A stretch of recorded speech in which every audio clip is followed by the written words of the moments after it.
Welcome to the show, everybody, and I'm Sal. And I'm Tiffany. You can't take that again. No, that Hey, was everyone. Welcome to the show. That's it. I'm Tiffany. And I'm Sal. This is a show where we talk about comic books, and normally we also talk about comic movies as they come out. We're doing both today. And as an added bonus, we're going to talk about a comic book movie trailer that dropped today. One of the year's most anticipated pictures of all time. I'm talking, of course, about Sony Pictures' Kraven the Hunter. We'll talk about that in a minute, but before we do... Did you call him Kraven the Hunter? That's his name, right? Isn't it? His last name's Hunter, middle name T. I'm pretty sure that's what it is. Yeah. I think the middle name stands for Terrence. But yeah, so before we jump into that, of course, we usually talk about reviews, recommendations, and news, things that are coming out in the world of comics or a topic of some type. Obviously, we're going to be talking about comics and movies, but before we do that, Tiffany surprised me with some news, some information, if you will, a rectification. That's our topic? I had a different topic. Oh, well, let's hear it. We can talk about this. Well, really quick, we'll touch upon it. Apparently, tracing is okay in the comic book industry. When I say that, of course, I'm being facetious. Corners need to be cut. Deadlines need to be met. I have certainly been vocal in my disdain for use of, that particular method of art. Yeah. And, but it also is effective in its own right. I think that there's a difference. I think it's all about intent, right? There's a lot of differences, right? Because there's like people who trace just to rip off someone's artwork. Yeah. That's not okay. No. That's not okay. And then pass it off as their own. But you can trace and just make your own. There's literally a Twitter thread. If you want to go check it out, Greg Smallwood put out this huge Twitter thread talking about tracing and reference work. Yes. And Greg Smallwood, of course, the soon-to-be Eisner Award-winning artist on Human Target. Yes. But goes through like the a history, his own like examples of comic book artists and other artists utilizing reference. Yes. Especially when doing realistic styles absolutely of art. And then goes on to talk a little bit about how at times he uses tracing. And I couldn't help myself. I called across the room, but I was like, hey, guess what? Greg Smallwood traces. Yes, but I think there's a world of effing difference between and he does talk about that for sure. That and a Greg Land cover for the upcoming What If Dark comic. Or, I always like I think it should be used responsibly for certain. Greg Land is not among his references, by the way. His surprisingly enough, but only because the examples he's using are actually artists who use reference. We're talking like Mitch Gerrits uses reference, certainly. I don't know if he came up with a reference. No, it was like Ross and Andrew and the Hildebrands. Ah, yes, the Hildebrands, big time. Right, and just even artists going back even further than that, like just lots of different artists who have used reference, have gotten friends together, have gotten, used themselves, like take a photo of yourself to draw from. that. Daniel Warren Johnson uses reference when he's performing. For sure, but well. Some people find that to be like cheating, and like some people have a thought in their head where it's like, if I can't draw this just from memory, I shouldn't be doing it. And that's not. And what I don't want is for artists who might be listening to our show to be like, oh my gosh, Sal hates tracing. I shouldn't do that. Or if I do, I'm letting him down in some way. First of all, never worry about that. Go check out the Smallwood thread, and you'll get a better understanding of how Greg uses it to like enhance his art by using it for time-saving purposes. Exactly. So there's something there. The thing I actually wanted to bring up, because we're always crapping on Comixology. Yes. And so I wanted to not crap on them for a hot second. Just because I noticed something recently while I was like purchasing books in the Comixology app. Again, not sponsored. But never sponsored. Hashtag never sponsored. I was thinking of the fact that I know a lot of our a lot of watchers don't necessarily use digital reading. No, they don't. Statistically speaking, most comic book readers are not digital readers. Right. But what I wanted to talk about briefly was the fact that many of you, I shouldn't say most of you, but many people have access to a Prime account. Absolutely. And if you have access to a Prime account, that means you have access to Prime Reading. Which means I don't know how many you get or how that really works, but as part of Prime Reading, you can like get like a book and you can read it on your the Kindle app. Yes. Right? On your phone, whatever. That includes comics. Oh. And I couldn't help but notice there were like a lot of the Comixology exclusive ones were part of that, like things that Comixology had created themselves. Yeah. But I was like, what the hell else is available? Right. For that. Like, so if you had Prime, part of Prime Reading, you could read Supergirl Woman of Tomorrow. The whole thing or just the first issue? Looks like the series, yeah. Yeah. Okay. Flashpoint's on there. Makes sense. There's some Attack on Titan on there. Oh. Volume 1 of Sandman's on there. All-Star Superman's on there. The Authority. Yep. The first volume of Spider-Man, like Amazing Spider-Man from Ditko and Stan Lee. Darth Vader Volume 1. Yep. There's some Scott Pilgrim. Ultimate Spider-Man Volume 1. Wow. Like, so if you have access to this and maybe you haven't read some of these things, like Lock and Key Volume 1's on there, right? Take advantage of it. Yeah, use your Prime account and go to where? I look up Prime Reading. I found it through there. But like honestly, I ended up like putting a filter in for like all Kindle ebooks, and Comixology Unlimited, and all the comic books came up. There you go. It's just there's a lot going on here. Mm-hmm. And it could give you an opportunity to check out some manga. It could give you an opportunity to check out some indies that you haven't read before. Yeah. But I don't know. Take advantage of it. Yeah. Like I'm just like, no. Free comics. Yeah. That's and full on free comics. Not like, oh, well, here's a free first issue, then buy the rest. Yeah, no. Especially because it's like it's the summertime. People are looking for reads for the summer, like summer reading. You know, that's like a whole stigma around the idea of that. Like I'm always like, yeah, I'm gonna read so much, and then it never happens. But if you're, short on cash, like most of us are, it's a great way for something that is either being paid for by family, by like someone that you know, or yourself. Right? Take advantage of it. Yes. The reality is, if you have like a subscription service, you're paying for anything. Squeeze every ounce of usability out of that experience because of course, like, especially if like you're not used to reading digitally, right? Like get it for free and try it out.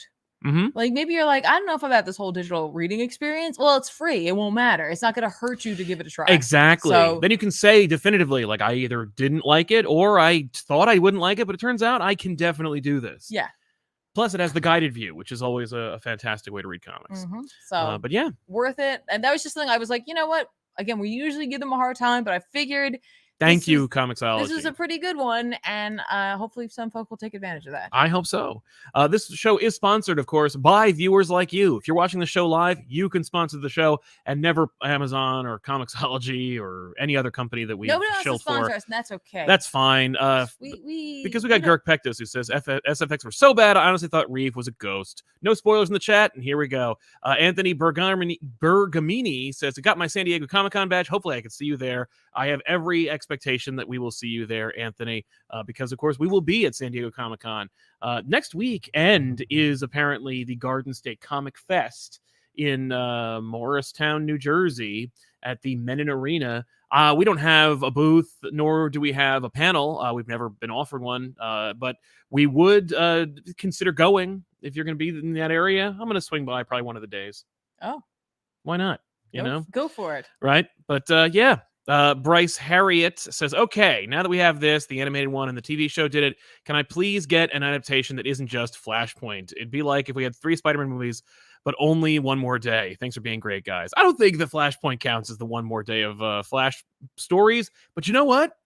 I'm not the world's biggest Flash fan, so I couldn't tell you whether or not Flashpoint should be considered like the most one more day-ist. It certainly does. It's a huge retcon. It's highly controversial. It's a recent story within the last like 15 years.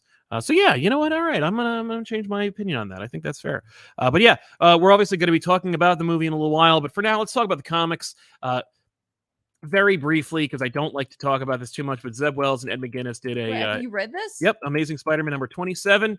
This is the okay, after all the nonsense, let's get back to basics. Let's tell ourselves a Spider-Man story. This is clearly the stuff that Zeb Wells wants to talk about. It's a Doc Ock story. Doc Ock is in a new situation. When isn't he? Every other year he's in a totally new situation, or a new version of the same situation he was in before. But yeah, he has new arms, and he's sick of the old ones, and so he wait, so we're just like... Yeah, we're just moving on, obviously. I mean, yeah, it's not like anything important happened in the last issue. So, Doc Ock tortures his old arms, and then they go crawling for help from J. Jonah Jameson. What's going to happen? Who gives a crap? What about you, Tiffany? What'd you read? You would just fast track these? Why not? Yeah. I read Rogue and Gambit number 4 this week. By Stephanie Phillips, with art by Carlos Gomez, and this issue was like I think this is the penultimate. I think it's a 5-issue mini. 5? I think it's 5. That makes sense. I could be wrong. Mm-hmm. Let's be honest, folks. Was I paying attention to the number? No, I'm just reading the book. But it feels like it in tone. It certainly feels like it, right? I guess. Well, I'm just thinking, in terms of 5. But that's fine. I think the previous ones have been short as well for them. But this issue was like, hey, remember all those things that Tiffany was complaining about how he died in Otherworld, and is that clearly what the problem is for Gambit? Yes. That we're going to address all of that. Great. I was like, oh. Did they? Yeah, we started to. We mentioned it. There were conversations. There was an info page between Storm and Gambit over Krakoan text. I assume it's that. I doubt. So it's more like they forgot and put it in a text page. I doubt that they're using Verizon. Yeah, that's right. Does Krakoa have like a cell phone plan? I have no doubt. I assume they just have like one dedicated psychic that just like is their phone. That sucks. Yeah. How do you text that? I guess as you're writing it, do you still get errors? Like, do you autocorrect yourself? Probably. Do you just like have random thoughts? I could not handle that. Mm-hmm. I'd be so worried about thinking intrusive something. Thoughts. Yeah. Absolutely. Yes. No, I can't. I couldn't. Yeah. As much as that'd be really cool and feels like fun, like me, it would. And, like, yeah, I would be like the communications also, and I'm like, no, that's not a good place. Nope. I'd just be like, just something random would pop in there. Yeah. And they'd be like, whoever is thinking about the Gremlins theme song, you have to stop. Like, that's Sal's fault. Yep. Sorry. But yeah, I can't tell if it was that or not. I mean, I like I said, I was like, it feels like that's probably what's happening. It's just interesting that it's coming in the penultimate issue. Mm-hmm. You know, I'm 99% sure these two are going to break up or go on a break. So great. I didn't hate this issue though. Let's give it let's give them 5 issues to break up, as opposed to just having it happen in like a Krakoan text page. I'm glad that didn't happen like that. Mm-hmm. I do want to see that. I am invested in their relationship, and I like them. I'm one of the people who likes having them have a relationship. I think most people like their. There are a lot of people who don't. There are a lot of vocal people who are like, no, it's stupid and they shouldn't be together. Yep, that's Gambit what we should be a free agent out there banging everyone. Right, that's what we in the Spider-Man community call the vocal minority. Never let your characters grow. That's fine. He'll have his cats, and he's gonna go join a team of another team. Jerks. Yeah, it'll be great. But this issue was good, and I appreciated them addressing some issues that I had in the past. Cool. Wolverine number 34 came out this week. Ben Percy and I think Josh Cassar on art for this one. And you know, we're dealing with Beast. You know, this is let's deal with some Beast stuff going on in this book. It was Juan Jose Rip. Is it really? Mm-hmm. Oh. Says it on the I see it says it on the thing, but like that's Beast wields the weapons of X. No, now I gotta look. You're gonna make me look. What book was I thinking then? Anyway, this is it's just more of the last issue. It's just you know, Maverick and yeah, you're absolutely right. Where did I get Josh Cassar from? Oh, he's all over the place. So anyway, maybe it was the other book. Yes, it was the other book. This is Juan Jose Rip on art. But Maverick and Wolverine were tracking down Beast, and you know his like human pal Jeff Bannister, who was like almost died. He's part of a shadowy organization, but really his friend, but also an idiot and has a daughter, and blah blah blah blah. And like Wolverine is like attached to the two of them. Sure. You know his government agency fires on them. Wolverine sorts that all out. Jeff is in peril once again.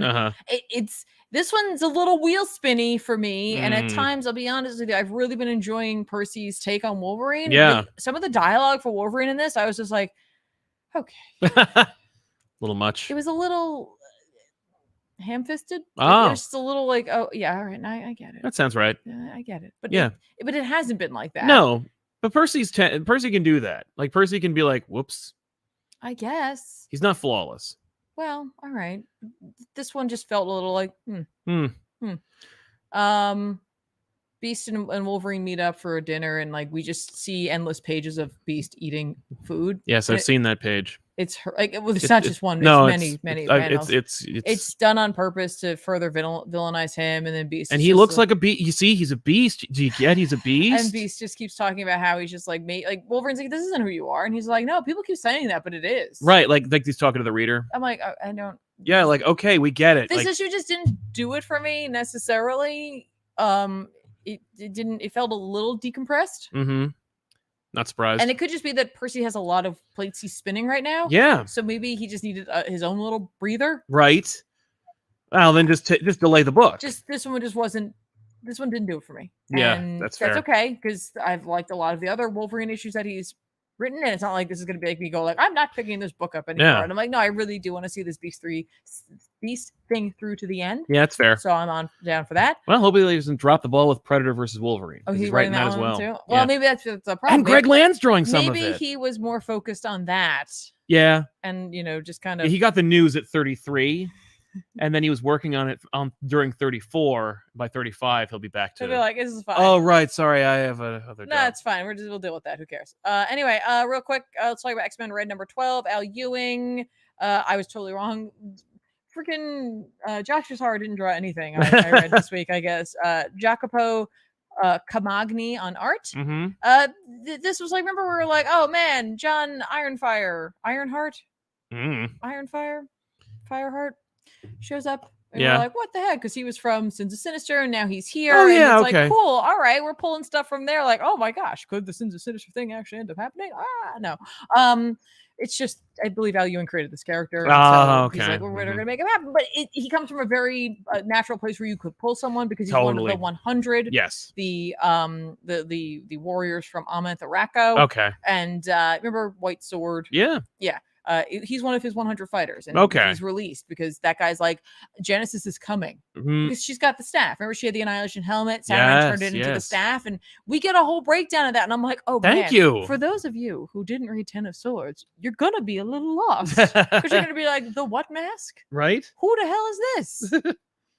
But Ewing goes out his way to be like, Saturnine. Anything Saturnine gives you is never just a gift. You know, and we knew that the staff, like, that was created from the Annihilation Helm would inevitably get to her. So it's like, is that what's happening? We don't know. She comes for the White Sword and his army, and essentially pulls them into her service yet again. Yeah. And Apocalypse is nowhere to be found, which I love that moment, because when she shows up, she's like, bring me your blade and your army. And he's like, I got a question for you. Where is your husband? Right. That's fair. That question is not answered. And I'm like, I really like that, and I'm wondering if we're going to get that in the next Fall of X, like oncoming story or incoming story. I'm sure. So I feel like Ewing's just like setting some seeds there, sowing some seeds is the actual phrase. Yeah. For that. So, you know, we get that whole backstory where it's just like, Genesis is coming here. Good. After Arako. Yeah. And we find out that part of the reason for that is Coven Akaba, which I, you know, again, if you were following with some of that other stuff that was going on in like Knights of X and all of that, you would know who they are. But they're part of Orcus as well. Orcus is going to be the big bad for Fall of X, of course, because they can reach all arms, and just happens to, and because they have Judas Traveler, which. Yeah. I'm telling you, we talked about that. I know. We talked about Judas Traveler being in that book. You did. Previous to that one. Right. But they have set into motion her coming there as well. They're helping to bring her forth, because they're hoping for a war between Arako and Genesis. Right. Because they assume what's going to happen is Genesis will show up and see what happened with Arako, because like part of Arako currently is destroyed thanks to the big fight with the Eternals and everything. And the other part is trying to live a peaceful life, right, without war. And some of them have just left and gone off into space to become mercenaries. All right. So they have a feeling that she's going to be very disappointed and bring war upon Storm and the others of the council.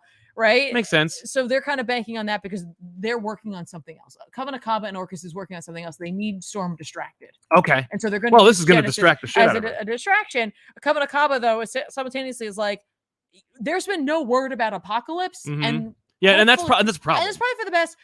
But like, but it's going to come up. He knows who they are. Right. And he knows they're not good folk. No. So it's like, where is Apocalypse? Which I appreciate. Yeah. I appreciate it a lot. Like, remember, it was like Apocalypse and what he doing. Now it's like Apocalypse and where he is. Yeah. I don't know. But I really love this like new history of Arako chapter whatever the hell. Yeah. And it just says Genesis was not impressed, because like the idea is that like there could be two possibilities. Genesis is impressed with how they've moved on and how they've grown and stuff like that, or Genesis is not impressed. And like, that's their next chapter of their history. Is Genesis was not impressed. Right. Not that is like one of the last chapters of your book. You don't want that to happen. Exactly. Her children are there as well. Oh, cool. So the horsemen ride, which also includes Poggerpog, or is he? No, Poggerpog was one of the. He was just one of the swordsmen. One of the swordsmen. He was not one of her children. No. But death but they all have war. dragons now they ride. Oh, which dragons! Is, like, admittedly dope because they're all themed. Yeah, of course. Listen, That's fun. You want some themed dragons. Yes, if you're gonna put dragons, why not theme them? Theme them to your rider. Yeah. I'm all about that. Make That's figures, cool. Todd McFarlane. He's not going to. I know because it's for Marvel. Yeah, Hasbro will have to make them. Yeah, that's fine. But I really enjoyed this issue this week. You know, I feel like this was one of those where it's like you can tell Ewing stalling for whatever he needs to, but also crafting backstory for a character who has recently been introduced for him to feel like he slots into the history overall, the mythos. Right. So it's neat. Yeah. Okay. I also read Moon Knight number 24. Oh, good. It was a good issue. Just good stuff. Just good stuff. Yeah, Jed McKay, Federico Sabatini. You know, I was a little concerned with McKay. We're gonna, you know, obviously, you know, him taking on the Avengers mantle as well. That how would this keep up? How would it be the same quality? And I enjoyed this issue quite a bit. A lot of action. We're leading into issue 25, which is promised to be a larger anniversary issue. So that's neat. Great. Okay. Speaking of Jed McKay. Oh, okay. Never mind. Saving that for later. No, it's just I mean, like later in the year. Yeah. All right. So I guess we could talk about the trailer in the room. Really quick. He looks disappointed in his own trailer. I am. Kraven the Hunter is a movie that is real, that I can't believe exists, and it's coming. And there was a trailer. Actually, there were two trailers. There was a leaked trailer, and then there was the Red Band trailer. And the Red Band trailer, obviously, is going to appeal to the group who is going to see this movie, regardless of how they feel about movies. And the other trailer, it was the one that everybody like referred to when they were like writing their articles about this movie before it came out. You know, that's what's where you got the leaked image of Aaron Taylor Johnson in his vest, not the Kraven vest, but rather like a proto Kraven vest. That was people were like, man, you know, they're not going to even go full Kraven. It's like, obviously they're going to go full Kraven. And it's like, he's going to have the lion vest. The only difference is that the vest is not going to be made of real lion. No, it'll be made of vegan leather. Yes. And like sustainably sourced cotton bamboo fibers. Yeah. But made to look like lion fur because he seems to be he's more of an environmentalist, he's a Kraven friend of animals. He is Kraven friend to animals, big time. Russell Crowe is more of the real Kraven, who will obviously die in this movie. Sure, but yeah, man. I mean, it looks exactly like. I mean, if you could create like a Mad Libs for Sony Spider-Man movies, okay. Like, then this movie would be one of them. You know what I mean? Like, if you just broke down all of Morbius and just said like it features a brooding, solitary, attractive man, a tormented, right? Ostracized, like very attractive-ish white guy, right? Attractive-ish, right? So it's like Jared Leto, Tom Hardy, Aaron Taylor Johnson, where it's like, you know, subjectively speaking, I guess, yes, you could call him attractive. But like, yeah, and they're alone, or they're solitary, or they feel ostracized by society. They come into, they're obsessed about something. They come into some kind of like situation where like either they are met by an alien symbiote, bitten by bats. I think that's what happened. And with this one, it's like you get a drop of lion blood in your system. Fantastic. Well, it's like a situation where you probably wouldn't survive, but somehow you did, even though you're clearly not the one who should have. Right. I mean, like, you know, so in this trailer, we see a few things. We see like the movie we could have gotten in like instead of No Way Home, where it's like, oh man, Russell Crowe is like an old, angry, grizzled Kraven who's like hunting Tom Holland throughout the city and then like blows his brains out. Like, that would have been a friggin' dope movie. And you know, because he does the voice and everything, he does the accent, he hunts animals. And I'm not saying that I need to see my animals hunted, really don't need but to the reality is I'm never going to see a real animal in a movie ever again as long as I live. Because they're all CG. Like, it's not even like a question. And I appreciate that because I'm sure that it's more humane. I'm sure that, but you know, and it puts a lot of trainers out of business so they can put down their real animals. But like, the reality is here that at least you get to see a CG lion for an extended period of time. Beats a bear, because for whatever reason, they can't get bears right. I don't know what that's all about, but So it's so funny because you were talking about how like it seems like a lot of these Marvel like ancillary like movies or just movies in general tend to take from like the Spider-Man cartoon. Yeah. And I was like full on expecting that for this. Yes. And they were like, we can't do that. We can't do that literally. Because I think that's how Morbius came to be. Yes. Via serum. No, Morbius. No, well, yes. It was a serum. Well, in the movie. In the movie, yes. It's a serum. It was a serum. So like we can't. But he gets bitten by bats too. We can't do 2 serums. Right. We can't just keep doing serums. He doesn't get bitten by bats. He does. He gets bitten by bats. No, I thought the bats went around him. I think they bite him too. No, I think it was the serum. Who cares? It's Morbius. It's the most anyone's talked about Morbius. Oh, sure. That's not true. But, I'm sure there are people who are just like, no, there's like a bunch of ironic podcasts out there that are like, anyway.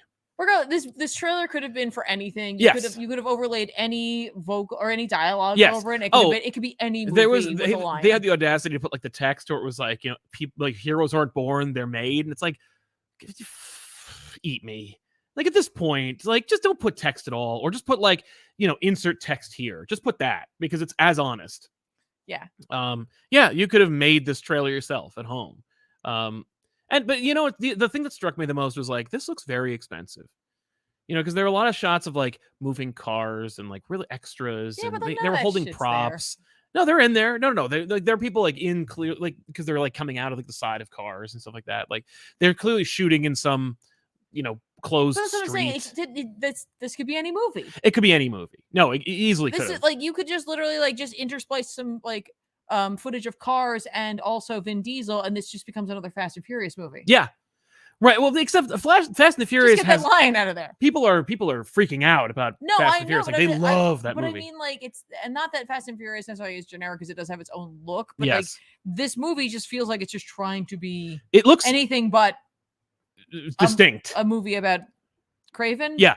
Well, it looks like a Sony movie. At this point, like Morbius looked like a movie. When we saw Morbius, like Morbius was the most competent, boring movie I've ever seen. It was just like, oh wow, like that's a movie. I can objectively speak to that. Like it is a movie and it happened. It didn't stumble. It's just bland and it has no flair or style. Mm-hmm. It just exists. Right. And when it tries to or pretends to or thinks it does have style, like when Morbius was like flying and like the purple from his jacket was like this trail behind him, it was just distracting and confusing. Like, whoa, stay in your lane. You're not being creative here. You're making a product.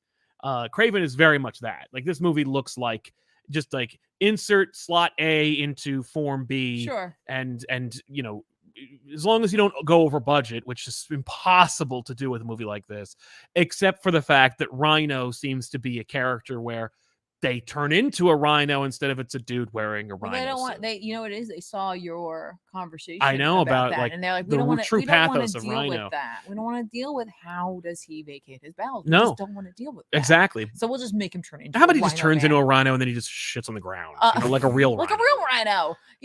But there's too much working parts. Like knowing what you know about Kraven. I almost called it Morbius because that's how interchangeable it is. But like you got Kraven, right? Yeah. But also it's not enough that Kraven exists. Okay, Kraven, fine. Start from zero. It's Kraven. He's in the maybe even want to make him environmentalist. He's in the woods. He's like, I've hunted my last lion. I feel bad about it now, and then I'm going to dedicate my life to fixing it. No, like that's one thing. That's not what they're going to do. No, this is Kraven. He's son of real Kraven. He's got a brother too. That brother is the Chameleon, which is also not right, but why not? And so now, okay, we got the Chameleon in there. Oh, okay, so we got this guy. He's going to obviously the climactic fight is going to be between Kraven and Russell Crowe. Russell Crowe's going to die, but the Chameleon will become Russell Crowe, fight him again. But like you got the Kraven versus Dad, Kraven versus Chameleon, and then you throw in the Rhino in there. Oh, also all the guys he's got to kill. Well, he has to have a Rhino because he's Russian, or the Rhino because he's Russian. He's right? Russian too. You see, he's an animal, right? And he's an animal. It's kismet. You can imagine in the room they were like, well, he's got to fight one more thing. Like we got to have one more element to this movie. And they're like, oh my god, like he has got to fight a Spider-Man villain. We own them all. Well, how about we strong arm Michael Keaton into playing the Vulture and he's got to fight him. He's an animal. They're like, nah, that's not gonna work. Pick another animal that like Marvel has no interest in using for the Spider-Man trilogy that's coming out next. What about the Rhino? Didn't we just do that? But it's so stupid. Like Paul Giamatti and stuff like that. We won't do that. Rhino, obviously. We want people to keep guessing what universe this whole thing is in. Wait a minute. Isn't the Rhino Russian? Oh my god. Couldn't he be like Kraven's uncle or something? Like it's just it looks incredibly generic, but also yeah. What if they went this way? Okay, because I'm going back to my Fast and Furious thing. Yeah. Really quickly. Like, what if instead of it like going this way where he's going to like, build himself up and like take down his dad's thing, which he is, but if it wasn't on his own, what if that lion was voiced by Vin Diesel? And instead of it being all about the family, it's all about the pride. Oh, there we go. Perfect. Right? Yeah. Yeah. Yeah. I also forgot to mention that Calypso's in this movie, which is similar to, if not, like, obviously, as we've talked about, like the Spider-Man 1994 cartoon show is the template by which all the wellspring from which all villages are satiated. Calypso, she's going to be the girlfriend. She's the girl who says that he's insane. Right. She's in that one. She's the doctor that gives him the serum. Yes, but he calls her as Calypso in the cartoon. I didn't remember that at all. Yeah, no, he's like my Calypso. But yeah, I had to watch that cartoon a lot. You had to watch it recently, and I saw some of it. Yeah. So yeah, it's a movie, and I'm not seeing it. Okay. I mean, that's just I'm not going. No, folks, I'm not going. Just like Morbius, I didn't go. I inevitably did see it on the internet, or we streamed it.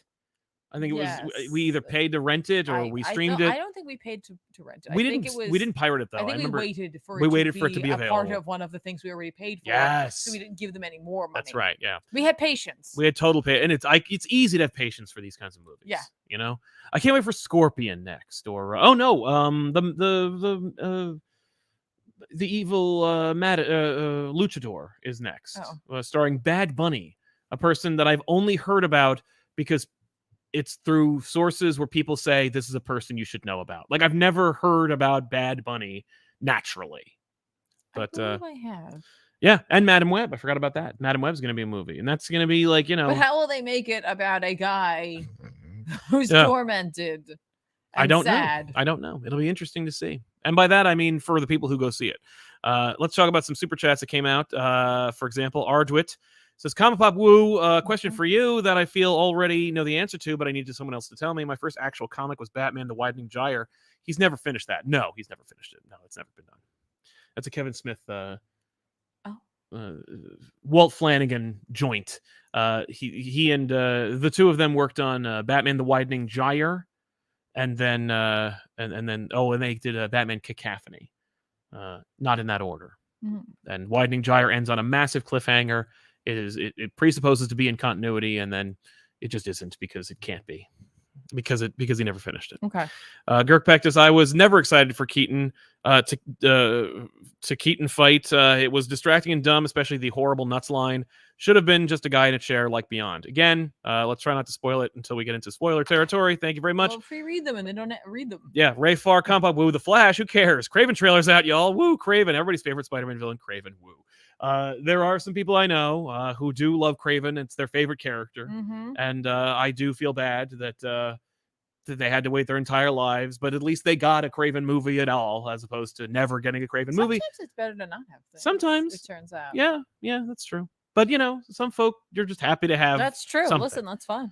He also says, I also loved last week's episode. Love Mayday getting some love in the future. That's our episode of Back Issues. I hope she gets some more love in the future. She was one of the first comics I ever read. It was at my library. A lot of comics like Ultimate Spider-Man and the MC2 books were at libraries. I think it's because it seemed to the library curators to be like a YA kind of geared towards the book. Yeah. There's children in there. Sean Conwell. Hey guys, great content as always. Thanks. Random question. Whatever happened to the vampire event Marvel seemed to be building up to with Dracula years ago? I have no idea. But I will say that there was a vampire trilogy of books that Tiffany reviewed on this very show that seem, I don't know if they're connected, but they haven't shaken vampires yet. So maybe they're thing because it was a grouping he had kind of fostered and cared about when he was writing more Marvel. So I think that's where he wanted to do that. Maybe it was a thing he had in a drawer. I don't know. Yeah, right. They would have called it Bloodbath. Aaron says, just rewatched your episode of Rorschach. Was wondering if you guys might do Strange Adventures in the future. That's entirely possible. I expect we'll see that at some point. That'd be cool. Okay. Fine with me. Right? Gannon Kendrick, Morbius, now Kraven, both are just Edward Cullen, I guess, because they're pretty. Yeah, well, and they're brooding, and you're like, they're just like, oh, I'm so tormented, but also like, look, behold but I'm my also abs. pretty. Yeah, and I can't be with you, Girk Pectus. My proposal for the new Morbin time, you mess with Kraven, you get the Graven. I'm not a fan of Kraven's wife, but even she would be like a better movie. Yeah, I don't think just don't do that. It's just I'm always like, just don't do that. Just don't do that. It saves you so much time, money, and effort if you just don't do it. It's not like you're not going to make a movie. Just don't make that one. It's not hard to do. And by the way, those kind of things, the Morbin time, I always thought Get Morbed was better because at least that's not derivative. It's Morbin time is just it's just a pastiche of It's Morphin time. Yeah. And it's not like if Jared Leto had played a Power Ranger at some point, like that would make sense to me. But It's Morbin time is just like it's the most obvious. It's so derivative and it has no originality. Like I always like Get Morbed because it's just like it's so stupid. And Morbius is so dumb, and like Morbius, it's not a natural name; it doesn't come from anything. So like it could mean anything. So to turn it into a verb is just fun to me. But I'm sad to say that It's Morbin time seemed to be that was the takeaway. That was the big one, which doesn't surprise me in the least. M&M's says Rhino is also in the Kraven movie because he's also Russian. Brilliant. Exactly. Hey, yeah, there right? you go. Yeah. Rayfar returns. Also, I was wondering if we can expect any Nick Spencer Spider-Man on the couch. I just learned about Kindred last week. That's an interesting situation. It was, I would not call it interesting, but I did, I was curious about it for a while. Well, one day we have it on the shelf. We'll one day cover that. One day you'll make Ben and Ethan learn about that. Bingo. Ali El-Ziadi, apparently Avi Arad was heavily involved in that show. Coincidence?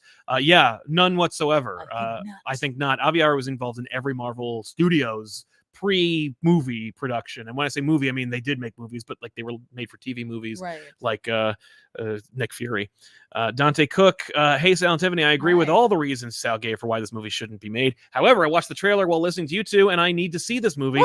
All the stupid things scream to me. So that's the thing. I hear what you're saying, and I appreciate it. I think a lot of people feel that way, but I think the problem is, for me, like I like when it's stupid, but like it needs to have some character to it. It looks stupid, but like for all the reasons why I don't want this movie to be made. It's just, it looks generic and obvious and one-dimensional. It's like the difference between Birdemic and Birdemic 2. Right. Yeah, exactly. Like by now, Sony knows like, oh, this is what people expect from us. This is what we know how to do. Here you go.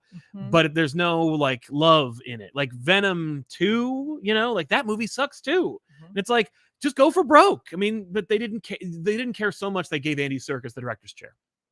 Birdemic 2, right? Like James Wen was like, I know what they want. Yeah. Here you go. And it's like, if you want, no, stick to what you know. Make a movie about a person in sales who meets a girl and then falls in love with her, and she inexplicably falls in love with him. They can have sex in a hotel room, and then the movie keeps going for another 45 minutes. No, that's all four. That's at least four of his movies. It is. The infamous Mike Manhattan in J.C. Chandor is the only reason I'm seeing Kraven. Okay. Aaron Ruiz, he must be a relative of him, says the only thing I can give Sony is the designs of the villains. Kraven, Venom, and Morbius look good. Hoping to see Chameleon's design. Here's the thing: one way or another, you will. As long as you survive long enough, you will see Chameleon's design. Yeah. I'm sure it's going to be super inspired.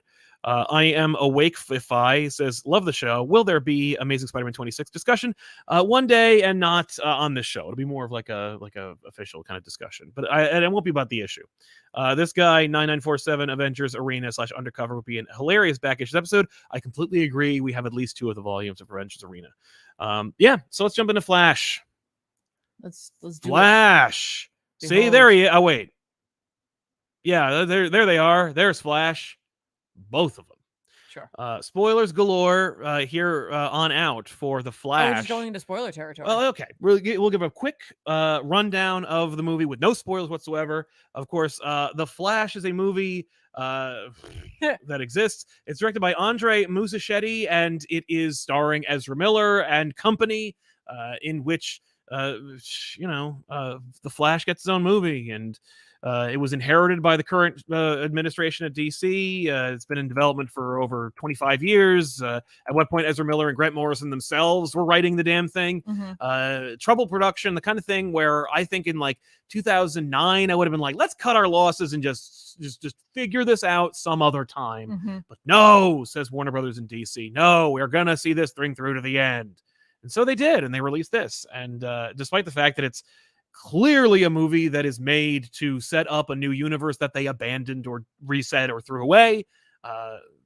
And I don't think I'm spoiling anything by saying that this is not in any way a reset, despite the fact that James Gunn himself said out loud that this is going to be an official like set to the new universe.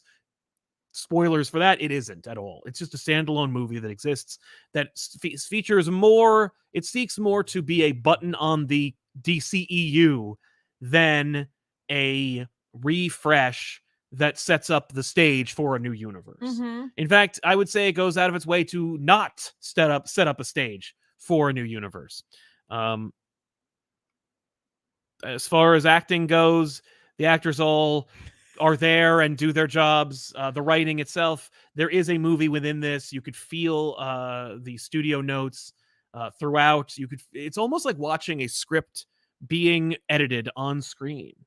Like just getting like studio, just being like, exterior, the Flash runs into frame and they're like, can he, fall down? Like, can he fart? And they're like, oh, okay. And then it just changes. Yeah. You're seeing a script just scroll up over the screen, and then you use the theater of the mind. Sure. And some of this, the effects in this movie, I think I'd rather have imagined than seen on screen. But yeah. A non-spoiler thoughts, Tiffany? So we saw this movie. I had a lot of thoughts when we came out of it. Yeah. We saw it Thursday evening. We've had since then to think about it, and I hate to say this, it was utterly forgettable. Absolutely. For me. That's my non-spoiler review. That's fair. All right, getting into spoiler territory. And by the way, that doesn't mean I'm going to just drop a spoiler right now, but I will say we'll ease into it. Ease into it. But this movie, when I first saw it and while I was watching it, there were moments that I appreciated, at least in as much as I was like, I laughed more during this movie genuinely, not like at it, than in any DCEU movie ever made. Okay. Right? Like the movie did its job in that it did end up telling a story about the protagonist despite the marketing. And it does have like a beginning, middle, and end. Like but it is not as well structured or as well executed as like Morbius. That sucks. And I'm sorry, but like Morbius is like here's the clear protagonist. Right. There's nothing that gets in the way. The only thing you can say about it, like as far as like universe stuff, like all that crap, is that like the Vulture stuff is garbage. But you can just literally stop watching it 2 seconds before the movie's over, and you're good. Okay. With this, everything like there's so much going on, and it's all like meta watched. It's all part of the ongoing saga of DC and Warner Brothers. Yeah. There's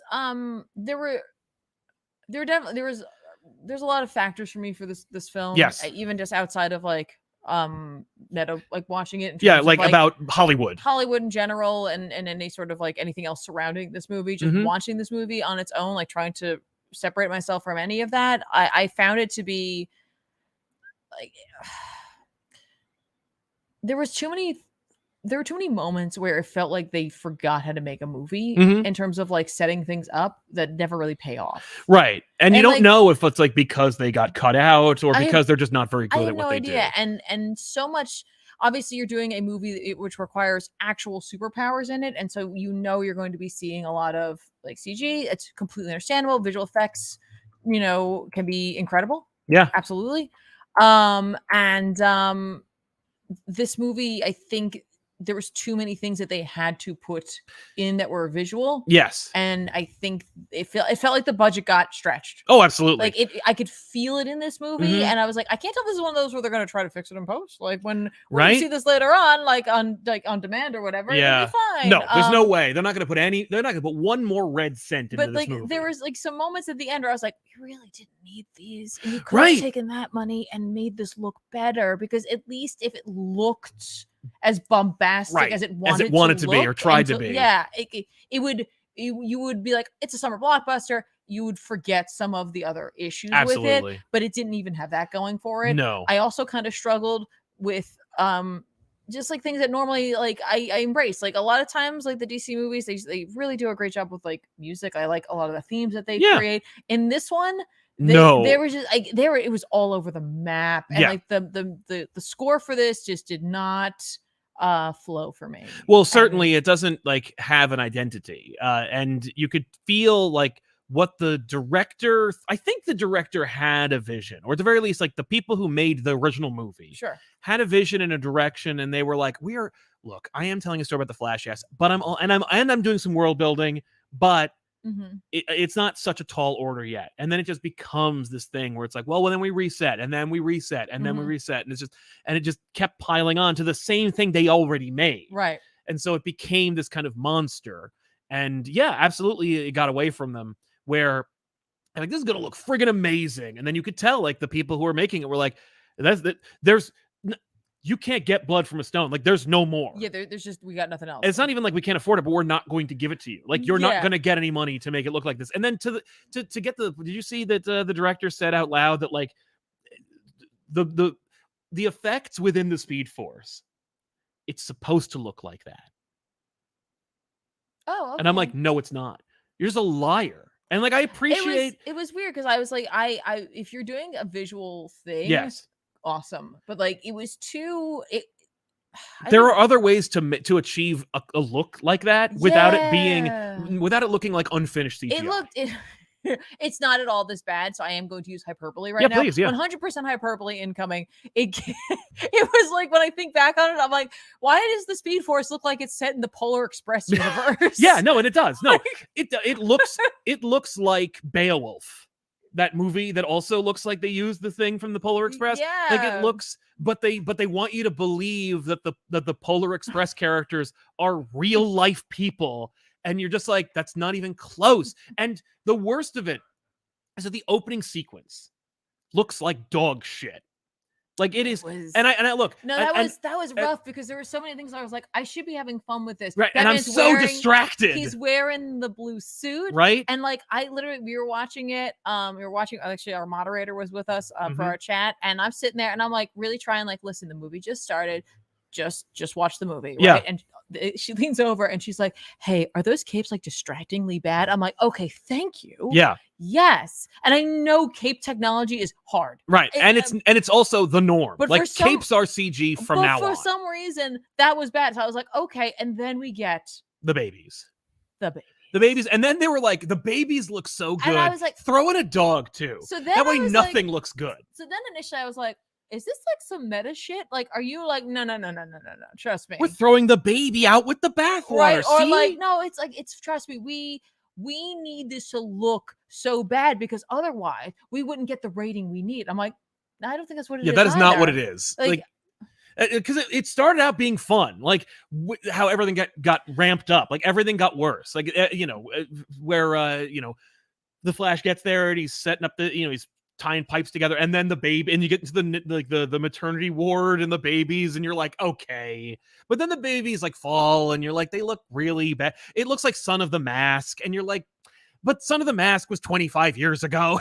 Like it looks really bad, and and I don't want to harp on like the opening sequence that they were so proud of themselves for. They did it again at the end and the over the credit sequence, but like it's emblematic of the larger issue, which is that like this is a movie that nobody wanted to own, like nobody wanted to have. The CG department didn't want to make it, and I feel bad because like now, if this movie had come out 5 years ago, the audience would have been like, "Boo! The CG sucks. What is this, a Marvel movie?" And like the CG department would have been raked over the coals. But you know, it's not their fault. They're like, I worked on that movie fucking 5 years ago. Like, I don't even know. Like, look, my job was to do the pre-render of the babies and then like pass out to the next team. And it's like, and the studio's just like, that's all we can do.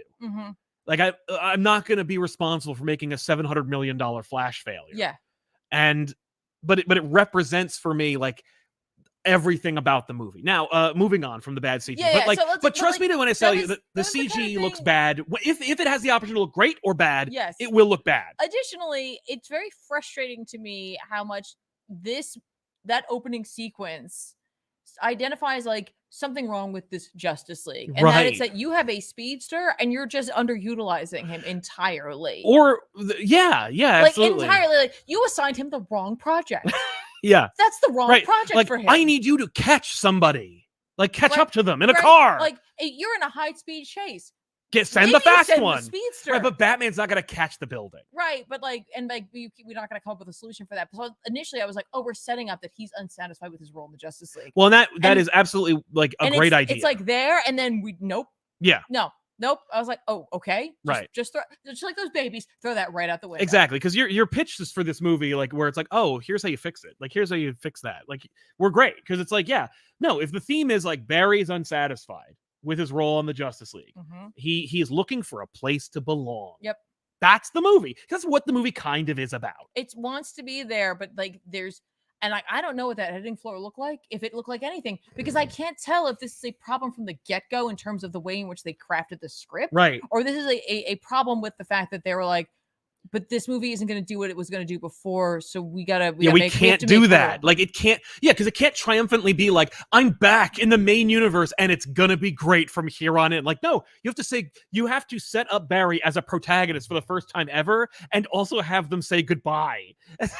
And like that, and like I honestly felt throughout this movie, I did feel badly for Flash fans. And like, again, I could be wrong. This could be like misplaced sympathy. Sure. And you don't have to accept my sympathy. No, but like for those who want it, here it is. I struggle with the fact that while yes, there are like elements to this that are intrinsically flashy, like he's not like his villain, who is not really the villain, because really the villain's something else. We make up a villain for this movie. We're like partially part of the like reason the movie's going at all is because of this whole Zod problem, right? Yeah. And I'm like, so Flash, you get to deal with a Superman problem. You get a Superman problem and a Batman partner, and I guess that's going to be your movie. And also, we really need to set up an origin story for you because we already had you in the movies, right? And so we just gotta.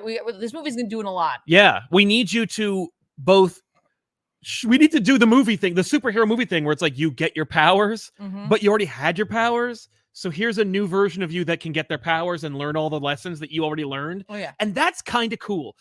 I'll give it this. The germ of an idea that is underneath all this stuff. Yeah. Where it's like, we already introduced this character. How do we do this? We'll have two versions of that character. One who has gone through the superhero journey already, but is dissatisfied with where he ended up. And another where he's just starting his superhero journey and he's his own mentor. Yeah. That's a really neat idea. That's a solid pitch. I feel like that's like a Grant Morrison thing from like one of those scripts that they wrote together. Right. Where it's like, how about he's his own mentor? Like, I like that idea. Yeah. And I think that there's something there and you see it and it's actually within every scene between the two of them, that's there. And that's really good. Yes. So, okay. So opening sequence, we kind of talked about. Yeah. Like, and we're not going to do scene by scene. No, but we're definitely not. But like, there's definitely like, I was like, we definitely need to talk about that. Yep. They full on put a baby in a microwave. Well, and he explains why. Like, it's done for laughs, but then he explains why later. It's done for laughs, and I'm like, that's so funny because everyone is so afraid of doing anything that a child might mimic. Yeah, we literally changed the animation. We changed the animation in Lilo and Stitch so that we wouldn't have a little girl put herself in the refrigerator or an oven. I think it was an oven or a laundry machine. It's been so long I don't remember, but like they literally changed the whole damn thing. And then they're like, and put babies in microwaves. Like that's a Toma sketch. Yeah, I'm like, really dating myself, but yeah. I was like, oh, okay.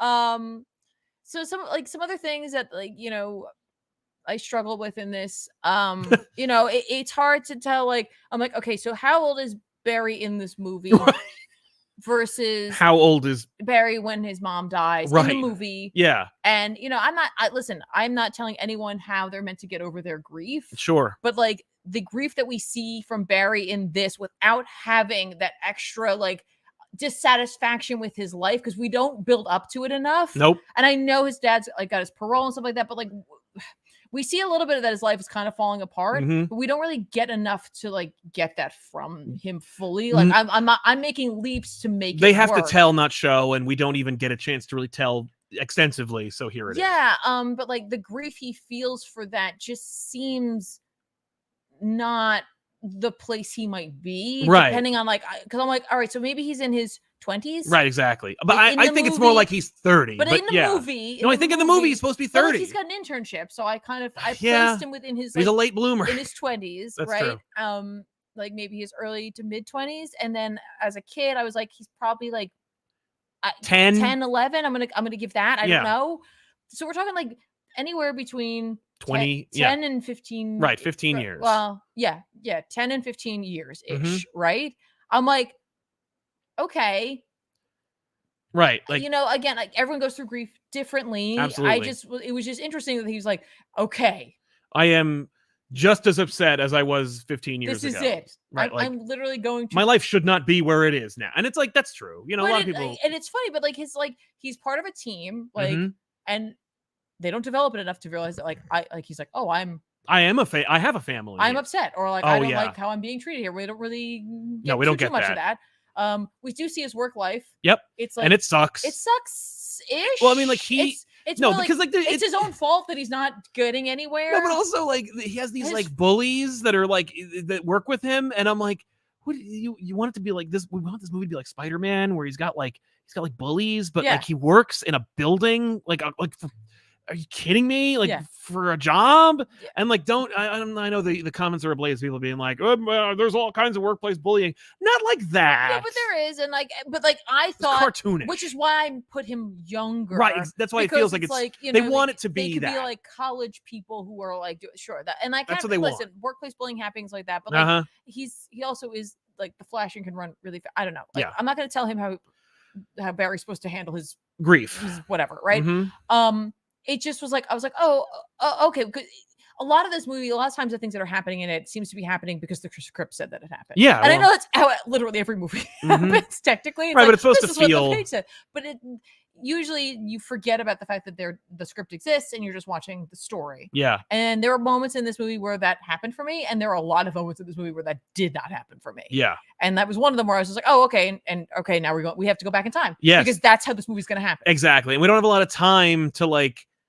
Because we are not the Flash, so we cannot control. No, but we don't have enough time in this movie to really hammer that home. One scene and he's leaving. Yep. Okay. Gotta go.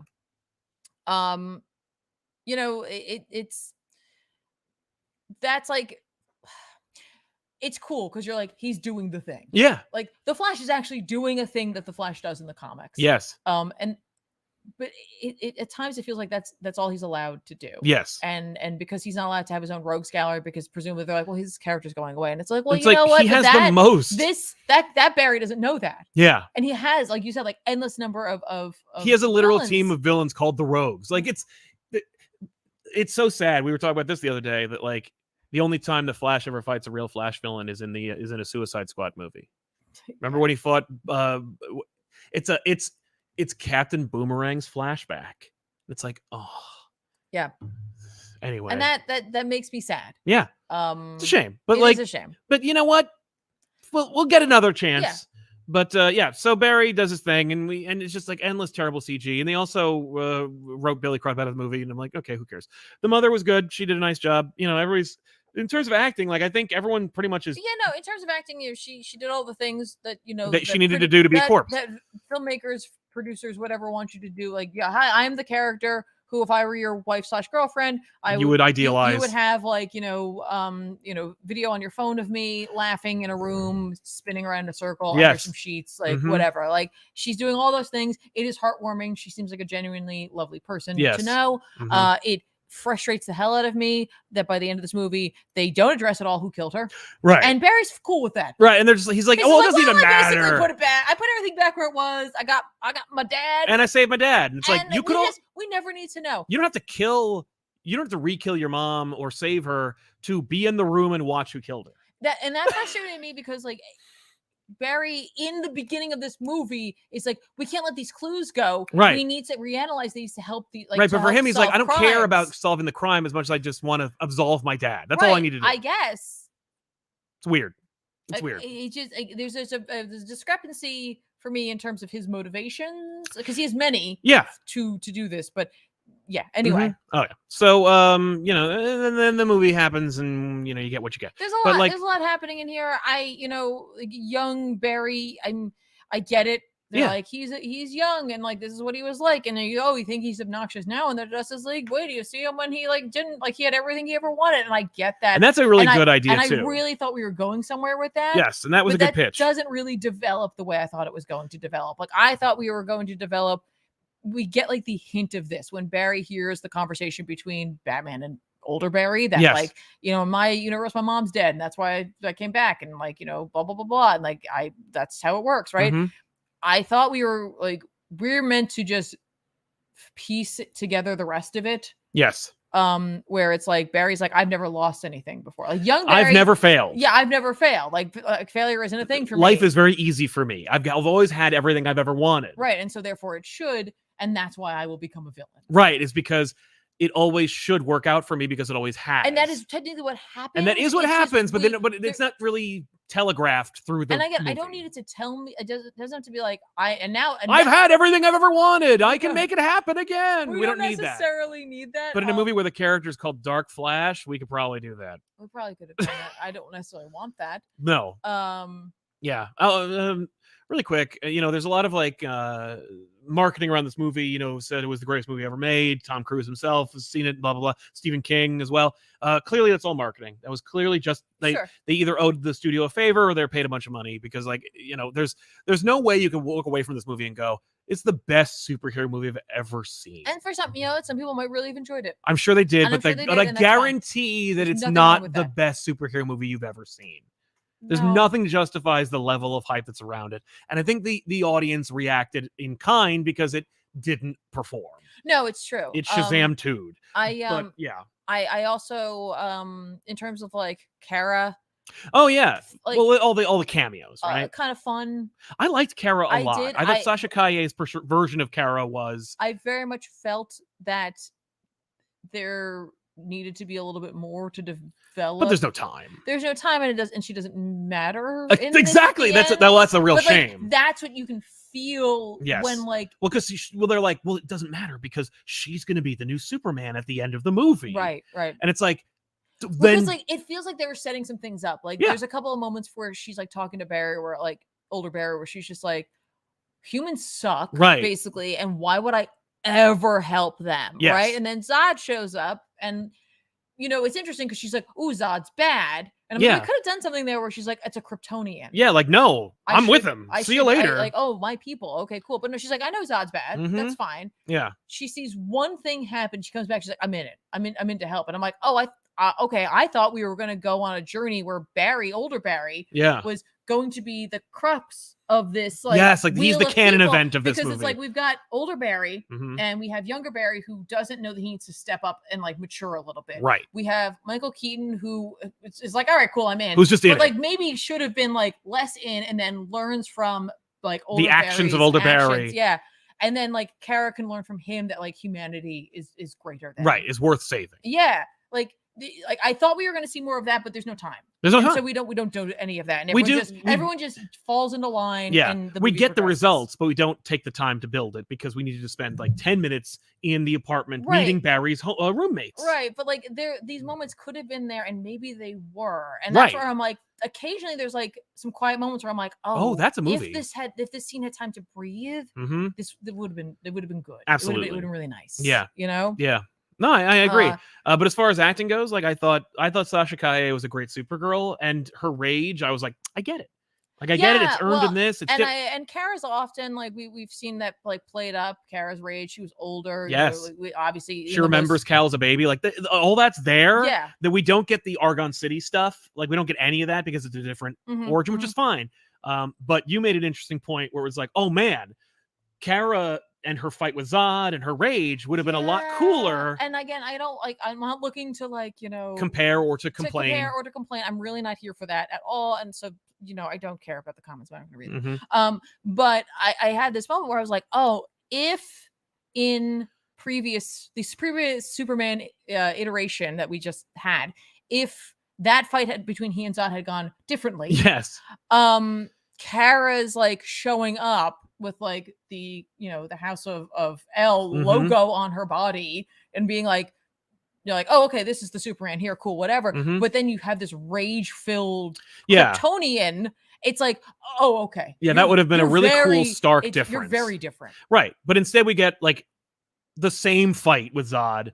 She's more emotional about it. Superman, because the difference is a 33-year-old man was fighting Zod, and this is like a younger, completely different character fighting Zod.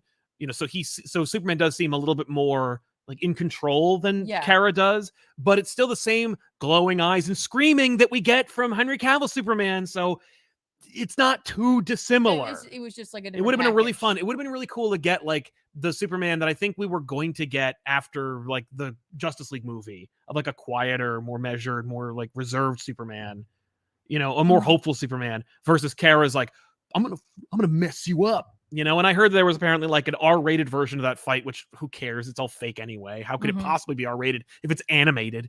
But yeah, and you also had another pitch for the whole Kryptonian fight as well. Yeah, so we were watching, and again, this just could have been like my brain was like, you know, your brain makes connections in movies whether or not they're totally there or whatever. But I mean, that's what happens when you're watching a movie, and so like they, you know, I was like, oh my god. You get that big Kryptonian on the field, which I know who has a name apparently. He's got a name, and that's fine. But like in like previous like, you know, original Superman, like when Zod shows up, there's like him, the lady, there's the big one that doesn't talk, right? The girl, and Zod. And it's like, okay, clearly they're making it that guy, right? Right. But when Zod's talking to Kara about how the baby didn't make it, I was like, oh crap, is Zod lying? Right.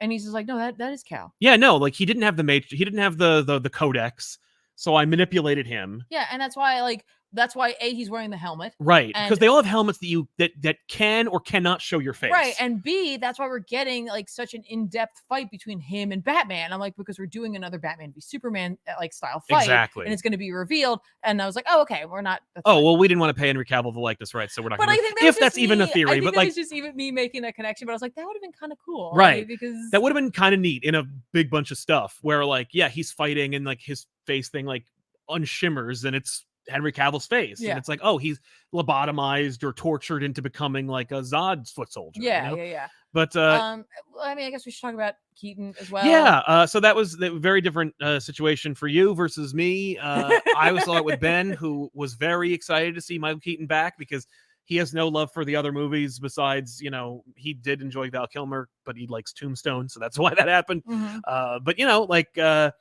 when the bat plane came down, like he like gave me a punch. He was like, it's happening. Like I get to see Michael Keaton be Batman again. And I was just watching the movie. And you were just watching the movie because like, you've seen Batman, but you're like, nah, I don't really care. You didn't grow up with Batman. I did not. I saw that within the past, I don't know, like 10 years. Yeah, exactly. I was like, okay. I like had no attachment to it. So we had two very different experiences. I'd say it's less effective if you don't care, or if you don't have no nostalgia for it. Yeah, because I was like, why isn't he just Thomas Wayne? Right. Well, and I think there were a lot of theories that suggested that he was going to be Thomas Wayne, but like, you know, as a kind of like a wink and a nod. But if that's the case, like you could have done a really interesting thing, like another pitch. I hate to do this, but like, I don't remember who plays Thomas Wayne in the Batman v Superman movie, but it's the guy who plays the comedian in Watchmen as well. And you know, obviously Zack Snyder had a very different interpretation of Batman. Thomas Wayne like tries to like punch Joe Till, which results in his and his wife's demise, which completely changes Batman, but whatever, who cares? Nobody's paying attention to that. But he's a great actor and he's fun. And it's like, wouldn't it be cool to do like a Flashpoint movie where he's Batman? And like, oh, if you can't do that, at the very least, you could do the end of Flashpoint where like Barry comes back to the present and he's talking to Bruce Wayne Batman and he's explaining everything. And he says, you know, like, I remember my mom and everything. Why do you think that is? And then he gives Bruce the note. But you could really Hollywood it up and be like, and I brought your dad with me. And, you know, so it's like Flashpoint Batman in the Batcave with like, you know, Ben Affleck, you know, because who cares? I'm just shotgunning everything at this movie because none of it matters anymore. Because he doesn't actually meet Thomas Wayne and he doesn't write a letter. But yeah, I liked Michael Keaton. Okay. It's on one hand, it was really cool to see Michael Keaton as Batman again. Okay.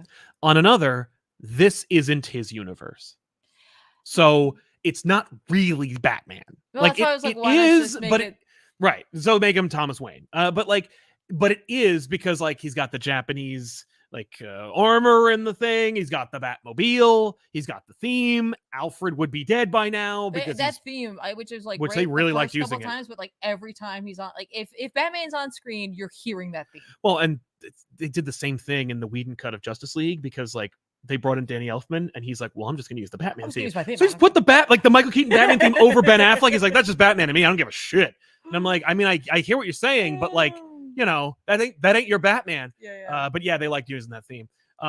it was fun to see him, and it's cool to see that suit, but it doesn't really do it for me. Like, I wanted to like it. I liked it because Michael Keaton is charismatic and fantastic in everything he does. You know, whether he's at Bed Bath and Beyond or, you know, a Birdman, I'm in. But it doesn't really matter. And based on like what we get later in like the multiverse sequence, it's almost like borderline ghoulish. Because I know I'm being talked down to and manipulated. Like, I know that they are doing it. And okay. On another hand, just to put full perspective, I don't think that they are trying to, I think they are trying to manipulate me. But I also think that Warner Brothers loves 89 Batman so much. They've been chasing that dragon forever. That has been their white whale. Is like the Batman success and the mania surrounding it. People who work there still probably even remember when it happened. Like, to the point where, like, when we went to that thing, like, they had all the Batmobiles. Right. And it was like, so? And they're like, because we have them! Right. It's like, but who gives a shit? And like, we do! You can feel us, really care. And so it's like, you can see that, like, I'm like, well, this clearly means a lot to you. So I guess we'll all just be on board. Sure. And it's cool to see him, but, like, there's nothing from that world that you know, I don't...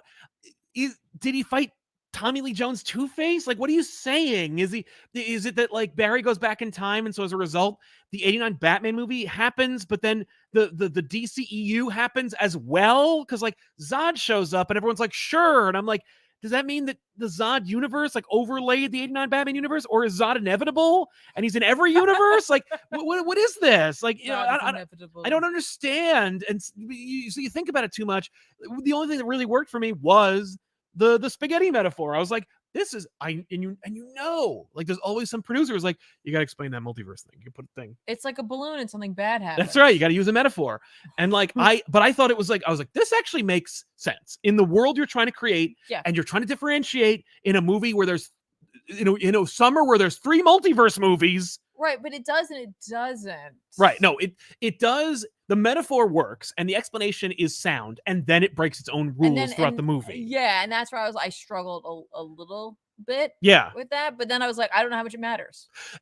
They don't. That's the thing, is that the most frustrating thing is by the end of it, like, the people who are distributing this movie don't even give a shit. That is how it felt at times, which it was like so funny because they put so much like effort into making everyone say how much they loved this movie, and I'm like, but maybe you should have just loved this movie, regardless of it going anywhere. Like that. Yeah, who cares if Tom Cruise loves this movie? Maybe you, the producer, should have given a shit about this movie. Like, yeah, because like, if you can feel that, regardless of the fact that it, like, this universe might be ending, people will feel that, like, passion behind the movie, and you'll end up seeing profit from that. And like, if that's what you care about, right, then force yourself to care about the movie. Exactly. But they are like, but if I did, I'd have to spend like $100 million to clean it up.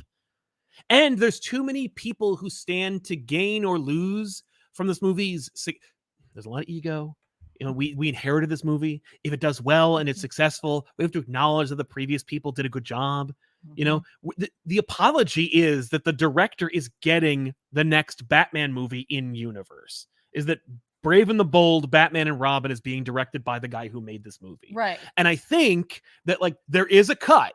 I think there's like 5 cuts in this movie, but like, there's a cut that has less layers on it that they saw and went, that's a movie. Like, this person knows how to tell a superhero story and like pull at your heartstrings and do it well. Okay. And so if we didn't stick their leg in a bear trap before the movie came out, if we just let them make the movie and then release the damn movie that he made, we may actually have a success on our hands. But as it stands, you know, you're basing, you know, his success on this, and you're just like, well, this is a mess. But you know, because like no one would let you forget how complicated and like bloated this movie is, right, as a result of like everything.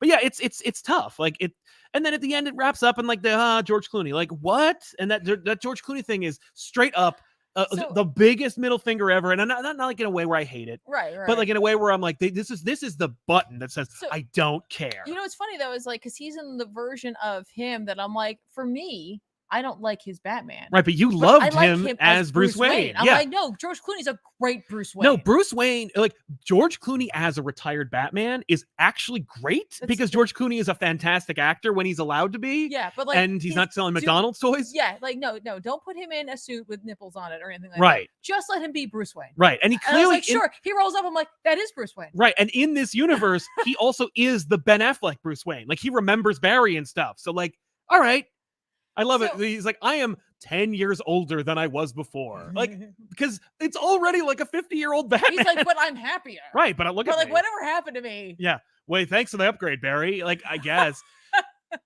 But which only complicates things more. Does George Clooney own? What does he own? He owns like a Nespresso or something. I'm like, what does he make? What Nescafe? Yeah.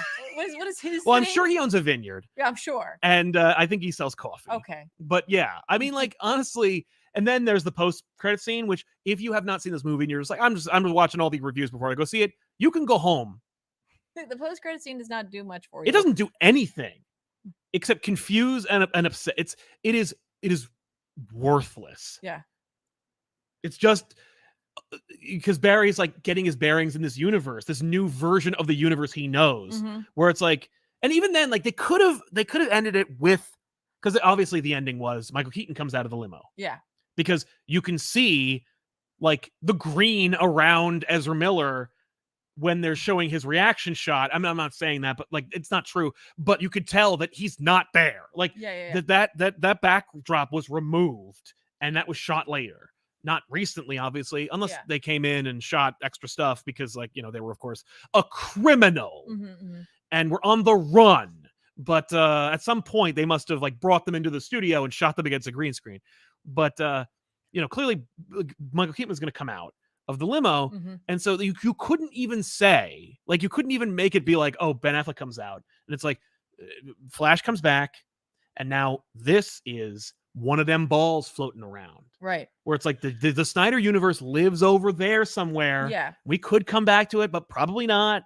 But like at least it gets a send off. Instead, it's just confusing. No, it is, and okay. So there's like two things I want to talk about. One's like a little detail that I liked, but they do not address it at all, and it drives me crazy. And then there's like something I want to larger get into talking about those balls, dem balls.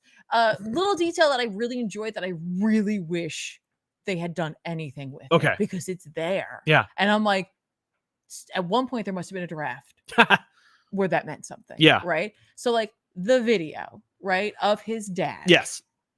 Shopping. I was gonna say shoplifting. He's just shopping. Yeah. But he's got his head down. Yes. Right. And it was all like Bruce Wayne had to clean it up because it was all distorted and messed up. And I'm like, well, it's distorted and messed up because of the Speed Force, correct? Right. Like it had to Barry's be. always gone back in time.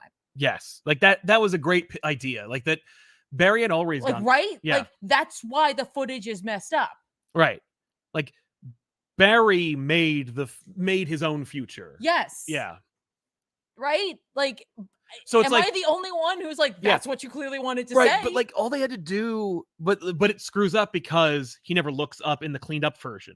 So it's like what they should have done was it's messed up. And then when they clean it up, he's always looked up because Barry always went back in time.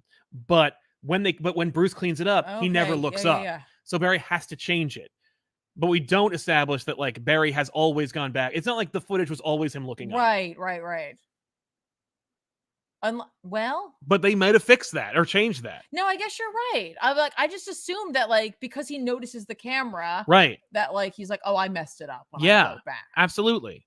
But then again, like he could have just come back. Like I know. I don't know. I think there's something there. Why doesn't he poke his head through the Speed Force and watch his mom? That's what I said. We were home and I was like, wait a minute. I'm like, listen, like.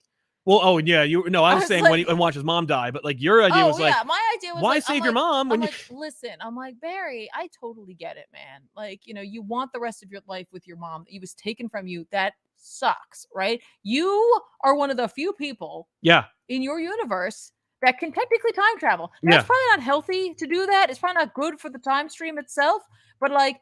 Couldn't you just like go back in time, note down the second you're going back so you don't create any sort of like issues with like having two Barrys in the same place and just poke your head in for a while and be like, there's my mom. Cool. Right. Like, look at her go. Look at her be great. You can see your mom when she was a teenager. Like, so all right. So then, in terms of like the floating other universe, we got two things. Oh, sure. If there's anything else you want to talk about, but like we'll talk about the multiverse and like the references, Mm-hmm. and then Dark Flash. Is there anything else you want to talk about besides those two other items? I don't think so. I mean, we talked about Kara, Keaton for sure. Like Clooney, yeah, Wonder Woman doing what she's been doing for the like every DC film now, which is I am also in the show film. up with her music sting and then leave. Yeah. Oh, unless it's in Shazam 2, where like, apparently it was a deep fake, so she wasn't even freaking there. And I love that music sting too, because like I love that theme. I love it so much, but like it is such like a what the fuck is happening? Yeah, like, well, because it doesn't like they don't ease into it. It just dropped the needle. Like you were in the middle of whatever, just bam. Immediately, as mentioned in the chat, the Eric Stoltz thing, I enjoyed that. I would have liked, but it doesn't really go anywhere. Yeah. We don't use that metaphor later on. We don't use that metaphor. We don't get to see the version that they could have shown on screen, like where it's like, show me, and then we see a scene of Eric Stoltz as Marty McFly, which we know we have. Like, we just talk about it. We put it on a dude's thigh. Solid. That's just as good. But yeah, no. Maybe the distortion isn't Barry. Maybe the distortion is Reverse Flash, who maybe makes her not buy the canned goods. Yeah. Yeah. Because, but it's not, but Reverse Flash isn't this movie. It's Dark Flash. Okay, so Dark Flash, obviously, terrible looking, awful idea. I hated the concept. And you see it occurring, you're like, okay, cool, whatever. Yeah, I see where we're going with this. None of this is interesting to me. But the thing I really appreciated is that throughout the movie, because Dark Flash shows up, he pushes him, he's gonna push him, and then push him, and then he yells at him at the end, like that. He's only in like 2 scenes. The antagonist is time travel. You know what I mean? Like the real problem is it's like no, the real problem is fate. It's fate. Fate is the problem, but like fate is the antagonist. But like at the same time, or Barry is his own antagonist, but like not in the way where he's also literally a monster. But he is though. I appreciated that, like, for the bulk of the movie, like 2/3 of the movie, no more than 2/3 of the movie, the problem is not like a monster or a bad guy. You know what I mean? Zod is a plot device and a catalyst. He's not a bad guy. You know what I mean? He is a bad guy in Man of Steel. He's the antagonist in Man of Steel. He's not the bad guy of the movie. No, he's a problem. He is as important as the dead battery in Back to the Future. Like, he is as much of a villain as the like faulty transmission of the DeLorean in Back to the Future. It's like he's an obstacle, right? Well, it's like with Wanda trying to find the universe where her kid survived. I gotta do whatever it is to keep that going, right? And he's like, well, I gotta keep this universe going because this is the one where my mom makes it. Exactly. Like, this is the timeline where my mom. Why didn't you go back to a universe, Wanda, where you died, and just live there? Nah, man. And just take care of those children. I'll bet they'd really appreciate you being there. Maybe the kids. I bet they wouldn't sing a terrible song at you. Anyway, but like, they don't fight, is my point. I liked that they talk, and then young Barry learns a lesson and dies. And I'm like, okay. Like, they could have really stretched out Dark Flash, and they didn't. Like, the amount of restraint, despite how stupid he looks, and how there are 1,000 speedsters you could choose, and they made one up. Like, it's so terrible that they would just be like, we're gonna ape off of all this crap, but also here's our new character, and he's literally just evil Flash. Like, not even like Professor Zoom, who's like an evil version of Flash. No. It's literally if Flash were evil, the end. And even then, he's not really that evil. And even then, it's frustrating because it's like, I've been doing this forever, and I'm like, but somehow you're using bigger words than you did normally, and you you have perspective and stuff. When did you learn that? Like, presumably you've only been spending your time going back and fighting Zod. You've never actually changed as a person in any way, right? Nor have you like learned new words. It's just like, but at the very least, it's not like dragged out. I appreciate that it's like, yeah, you will become your own worst enemy if you keep doing this. Okay, and then he dies. All right, fine. Right. Like, I was more willing to forgive it because it was so short. Well, it's just like, I really haven't thought too much about the like time travel. Oh like, no, quandary it's not here. worth thinking and about. Admittedly, I'm gonna really wait until Ethan sees this movie, and then we could all sit around and like talk about that how would be a this great show. Could or could not work. Mm-hmm. Because like he might actually have some thoughts on how this could or doesn't work. But like I'm like, okay, so if Barry went back in time, then like this is his new timeline. Yeah. But then Barry would have never gone back in time. Right. Like I was like I feel like the people who made this movie didn't want to think about it. They didn't want to think. Well, I think they're like time travel. Got it. It probably was good enough. I mean, before all the crap, I bet it was tighter. I hope so. You know, it was a simpler like explanation for time travel. Mm-hmm. But also, you know, they changed it 2 times. Mm-hmm. So like none of it works. You know, it's just, and they don't care. Right. So it's just a mess. Yeah, the time travel, it's not as yeah, because like with Terminator or even Endgame, it's like all right, I can follow this, and you know, they have their own rules. Although Endgame breaks it a lot more. Oh like, sure, Endgame doesn't even care. No, they don't. The writer and directors don't even know what they're fucking doing with each other. But you know, at least with Terminator, I get it. He leaves. He's not part of that timeline anymore. Right. But this they're not sure, and you know, then like the spheres show up, and then the spheres, and then I'm like, okay. So we kind of chatted about this, and I was like, are the spheres showing up because what happened is Barry weakened the time stream, right? Like their realities, like time walls, so chronal barriers, yeah, chronal whatever, that other like multiversal universes are seeping in. It has nothing to do with time, right? Even though we were only talking about time and spaghetti. The whole movie is about time travel, and then they're like multiverse, and I'm like, oh, okay, right? Like I have to assume that's what they're saying. But if you don't know that DC has a multiverse, or like if you're not looking at the map, or you're just a moviegoer, what are you supposed to think? Do you get that? Right. Do you get? We've been talking about time and like I think that they are banking on the fact that other movies did all the work for them. They're like, you will get, if you see planets with other movies on them, that those are multiverses, right? Like you'll get it because they did it. Sure. Because they did not. Because like I think in the Michael Keaton spaghetti metaphor, he says it's a multiverse when all the timelines get all intersected and stuff. Does he? And it's like, yeah, I think he says multiverse in that, and I'm like, all right, I think I understand where it's like if you muck with time enough, you needed spaghetti or meatballs in there. Yeah, you did for those to be the planets.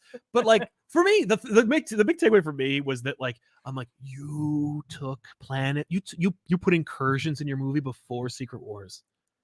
They've been setting up incursions in this like new phase, that's why they were just like, no, we're doing incursions now.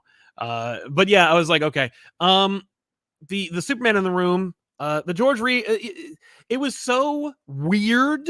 It was weird how selective they were about which movies to look at. Right, and also weird at which and how they portrayed them, and then the universes that surrounded them. Like the George Reeves one also had Jay Garrick in it, right? And it's also like, and there's a guy who like was playing Jay Garrick that was like, that's not me, or there it was really weird that like they had a Jay Garrick in there, that he's in his own Speed Force or he's in his own bubble running, and like but he's also doing time stuff. And like, who is he and why is he there? Like, and now, like, I don't know who that's supposed to be, but I don't know what actor it is because he's so small. But I'm like, wait, are you indicating that the George Reeves like universe is where like the was it JSA?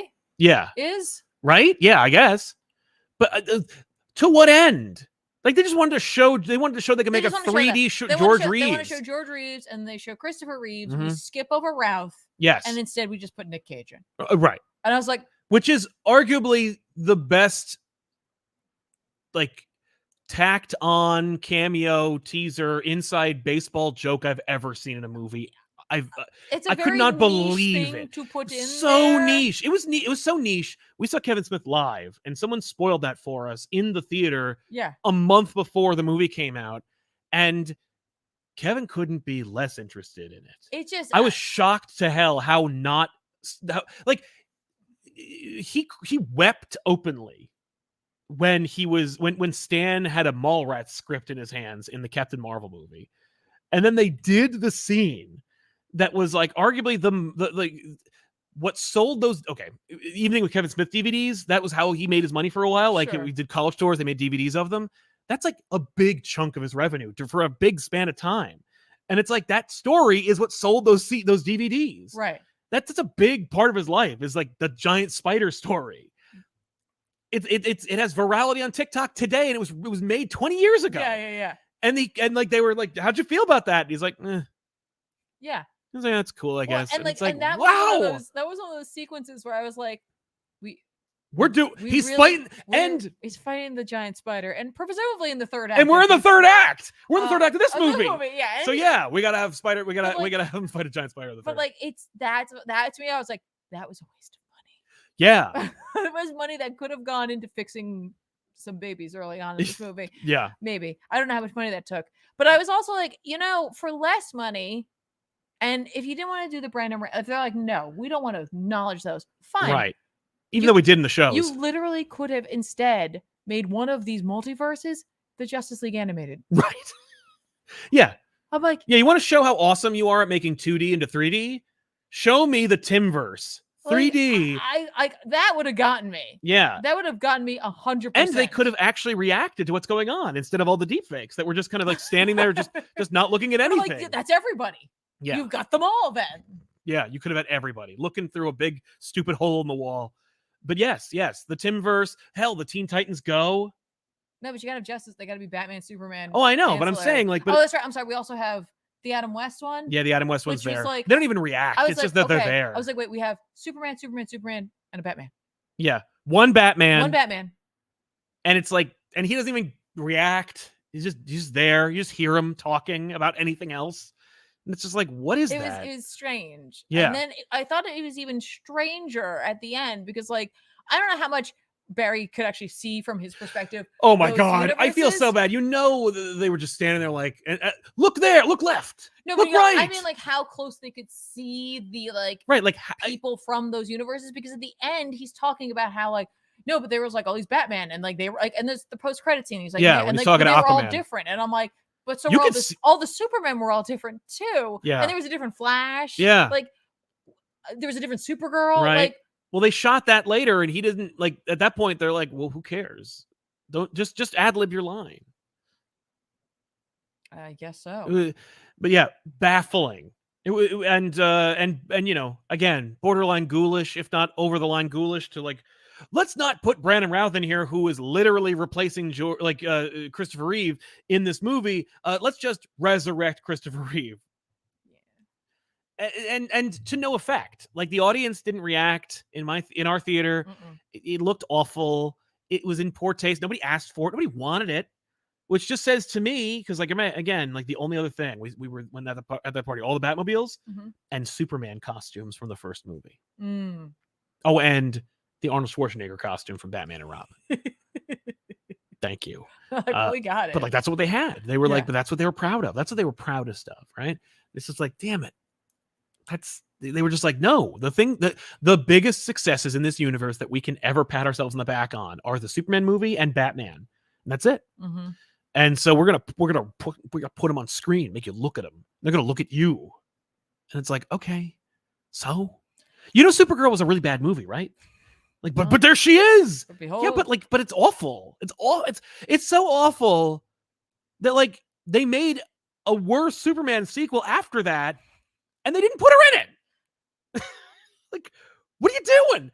Yeah, they take the thing off the. Yeah, no, anyway. So it's like it's weird. There is a real movie in here. There is, we didn't even get a chance to mention this, but like the actress who plays Iris, I feel really bad for her. I feel like she is like something. She could have an interesting character. That is a big part of the Flash's character. She's his wife. Their relationship. Yeah. And like, she's just given nothing. She has nothing to do. She's nothing. I feel bad. She is like the other. She immediately reminded me of the actor in the Chippendale Rescue Rangers movie. There's a young cop who like teams up with them. Oh yeah. And she's surrounded by cars. She doesn't look at the golf ball and laugh. Like there's nothing there, and you could feel just like no reaction. It's like poor Rosario Dawson in Men in Black 2. She's just like on the light, That's it. We know she's a great actor, but you see her, or Yeah. Natalie Portman in friggin' all the prequels. Yeah, but like, I don't know what the hell I'm doing. Nothing to do. Nothing to do. She's just like, I'm in the movie, and then I leave because this is like a box to check that this is a character that has to be in the Flash. Well, and she didn't need to be in the movie at all. Like, she doesn't need to be in the movie at all. But like, they know that like some element of these movies is also a love interest. Mm-hmm. So let's put her in it too. Yeah. And maybe she had more to do in the original cut, which we'll never see. But like, you know, at that and she's so difficult to extricate because she's in scenes where he comes to epiphanies. But like, I feel bad for her. You're right. Yeah, like she had nothing to do. I do. And I don't think that is at all like her, like, you know, what her acting ability is. It's not like they just got someone who can't act. It's just like, no, I have nothing. What am I supposed to do? Don't blame her. I mean, like, you know what? Give her another shot. Like, watch her in some other movie and then tell me if she's terrible or not. Like, because there's some that are, you know, there's some actors. I don't think she is. I honestly don't. I don't know. I don't think so. I think she's had other projects. I'm sure. I'm just saying, like, I was just like, oh, right, okay. But this was not one of them. Yeah. Initially, I also wanted to say, like, I thought it was kind of neat, and I don't know if it felt the same for you. Sure. But like having Michael Keaton's Batman, not him actually doing it. Yeah. But like fighting more like in a modern movie. Yes. Like seeing the type of modern fighting. Yeah. That you would not have seen. Right. Well, because he's not physically in any of those scenes. Well, no, of course not. And it's like, but it's so obvious. That fighting style back when they made his movie. Right. So I was like, oh, that's neat. I think that's cool. I agree. Yeah. No, it was a neat, like, well, there was an opportunity there to show you something really cool. And yeah, I don't know if they achieved it, but it is there. Yeah. And like, again, it's like, but you're doing it to just get me excited, and you're not doing it for any story purpose. And if you do it in this bad movie, you'll never do it again. No. So like, I'm never going to get like another Batman movie. Like, it's, you know, like at the end of the day, just go make another Batman movie. Like, you want to make you really that excited about Batman 89? Just make Batman 4. And just requel it, like just do a Routh where it's like Superman Returns undoes Superman 3 and 4. Well, Batman Triumphant or whatever you make in the next one undoes Batman Forever and Robin. Now it would be confusing because now people are going to be like, wait, well, what multiverse is this? Is he the Batman from the Tim Burton verse, or is he Batman from here? Like, like he died. No, like he died, or did he? Because like we undid it. Now he never did that. So like, is he in another universe? What version of that is that? Don't think too hard about it. Because that's the thing, right? Because it's like, he's doomed to die as long as we fight Zod. But now, does Zod even show up in this universe? Because it's presumably the same world you're on. And does, like, you know, because because it should be a time shift only. Yes. You saw those multiverses, so it's not like it exists someplace else. See, this is the problem. Like, because if you want, and I don't want to hear it, and I know I will anyway, where it's like, don't even think about it. Why are you thinking so hard about it? Because they put it in the movie. Like, if you want me to not care about it, don't put it in there. If you want me to care about it, then put it in there. Like, well, because like some movies like are like not about that, and some movies are meant to be like, listen, you can think about it if you want, but like really you're here to see actions and visuals and like over the top, whatever. But then other films like this one are like, we put all this stuff in here that include time travel, which people will think about.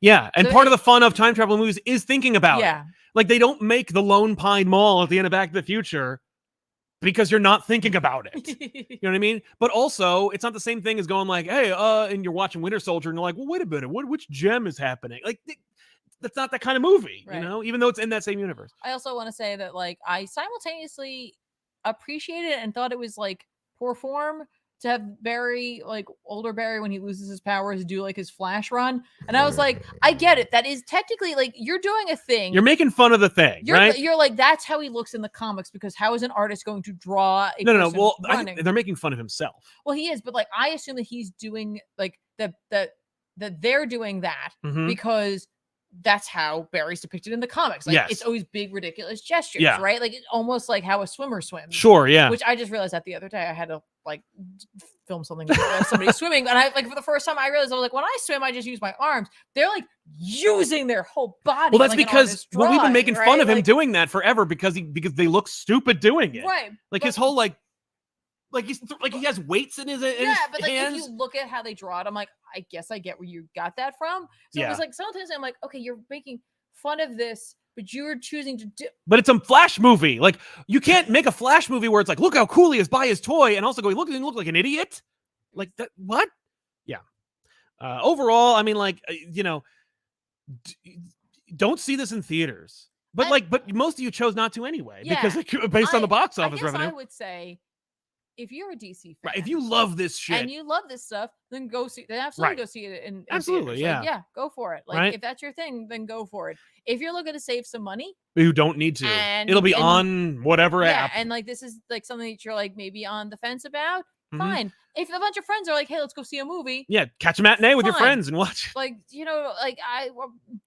we saw it. And I didn't like despise it. I wasn't seething in the theater either. No, like at all. I was just kind of like, oh, okay.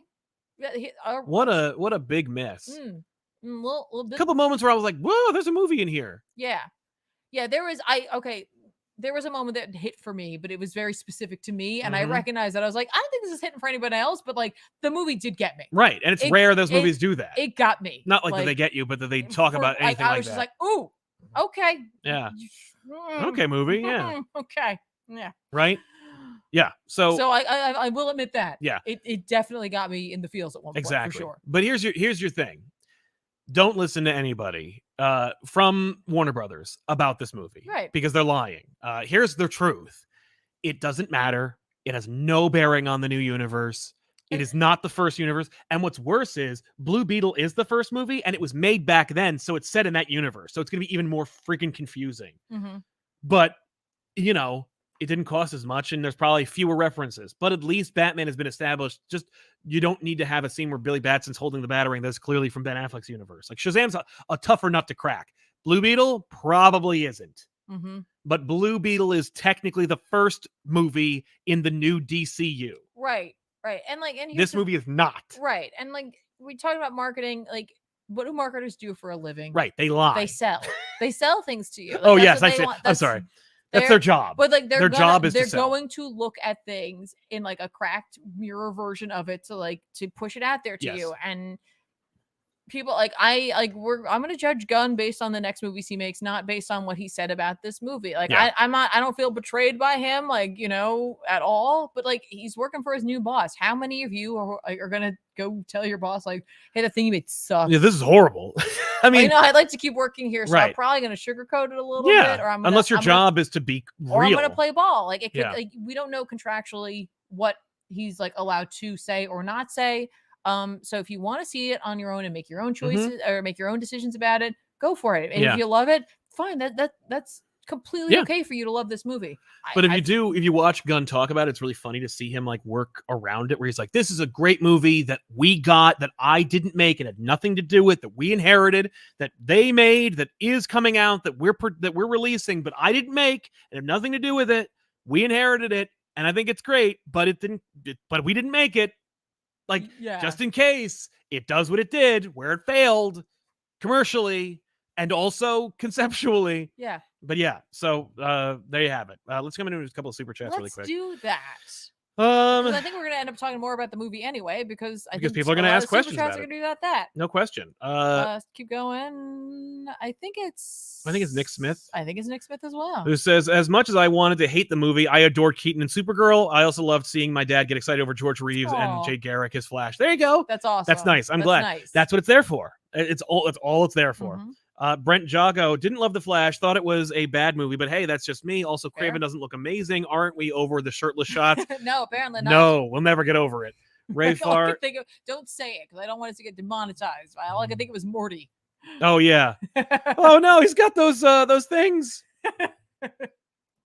Ray Farr, does Flash fall on pubes in this movie? Yay or nay? No, he doesn't. No, he does not.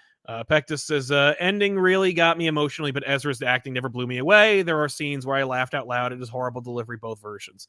Yeah, there was some rough delivery of lines. There were some lines where I felt like they were clearly reshoots, because like the actors just maybe weren't in the same headspace as they were in the previous scene. Right. So yeah. Trevingsley, I can't believe I like The Flash as much as I did. It's got its problems, the CGI, but it's my favorite DCU movie. That's fine too. Exactly. Nothing wrong with that. No, I'm not. Yeah, I don't want to take it away from you. Bear Farmer, don't ask how I know this, but seeing the movie in low quality, as if the screen was being recorded by a camera, it got me past the CGI and made the Keaton stuff feel like an uneven or an unseen Batman VHS from '92. Oh. Yeah, maybe that's the way to do it. This movie will find its new life on VHS. Pecked is back to say, I really tried not to think about Ezra's crimes going into it and worked except for the baby scene. I couldn't help thinking about that horrible baby story. Fair enough. I'm not going to get into it. Jose, how is his father being at the house preventing Reverse Flash from killing Nora? They literally dodged anything about who killed her. They sure did, because they didn't want to talk about it. That wasn't what the movie was about. Yep. It drives me that was the thing. I was like, why aren't we doing this? Kind of a big part of who Barry's character is. Yes. And then and then they have the audacity to talk later where they're like, oh no, Professor Zoom is going to be in the sequel. I'm like, F you, liar. The Panda Extreme. Do we think the first Flash movie would be better if it was just a Jay Garrick and Barry meeting and then setting up a Flashpoint for a sequel? I would love that. I think a Flash Two Worlds, just take your time, measure it out. Like, it's not too dissimilar from that. No Way Home. Spider-Man meets 2 Spider-Men. Mm-hmm. They fight some bad guys.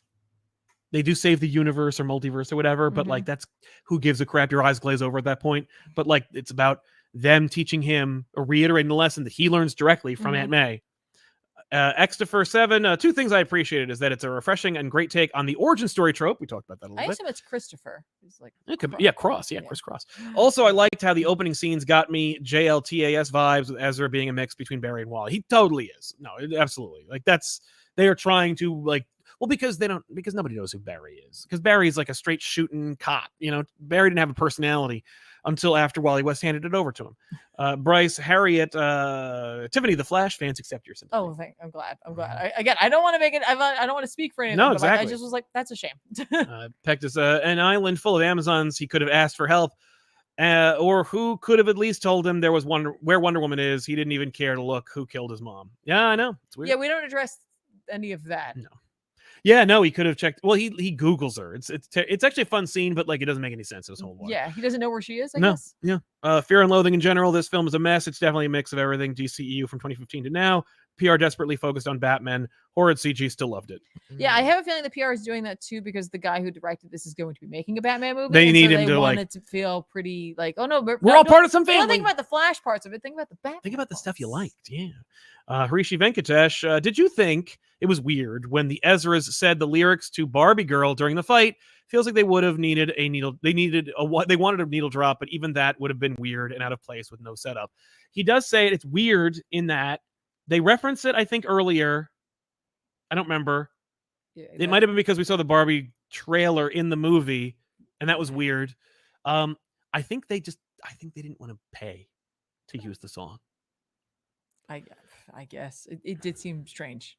Dante Cook, Tiffany, what is your opinion regarding Sasha Kaye playing Supergirl in the Woman of Tomorrow adaptation? Do you think she will bring something rememberable?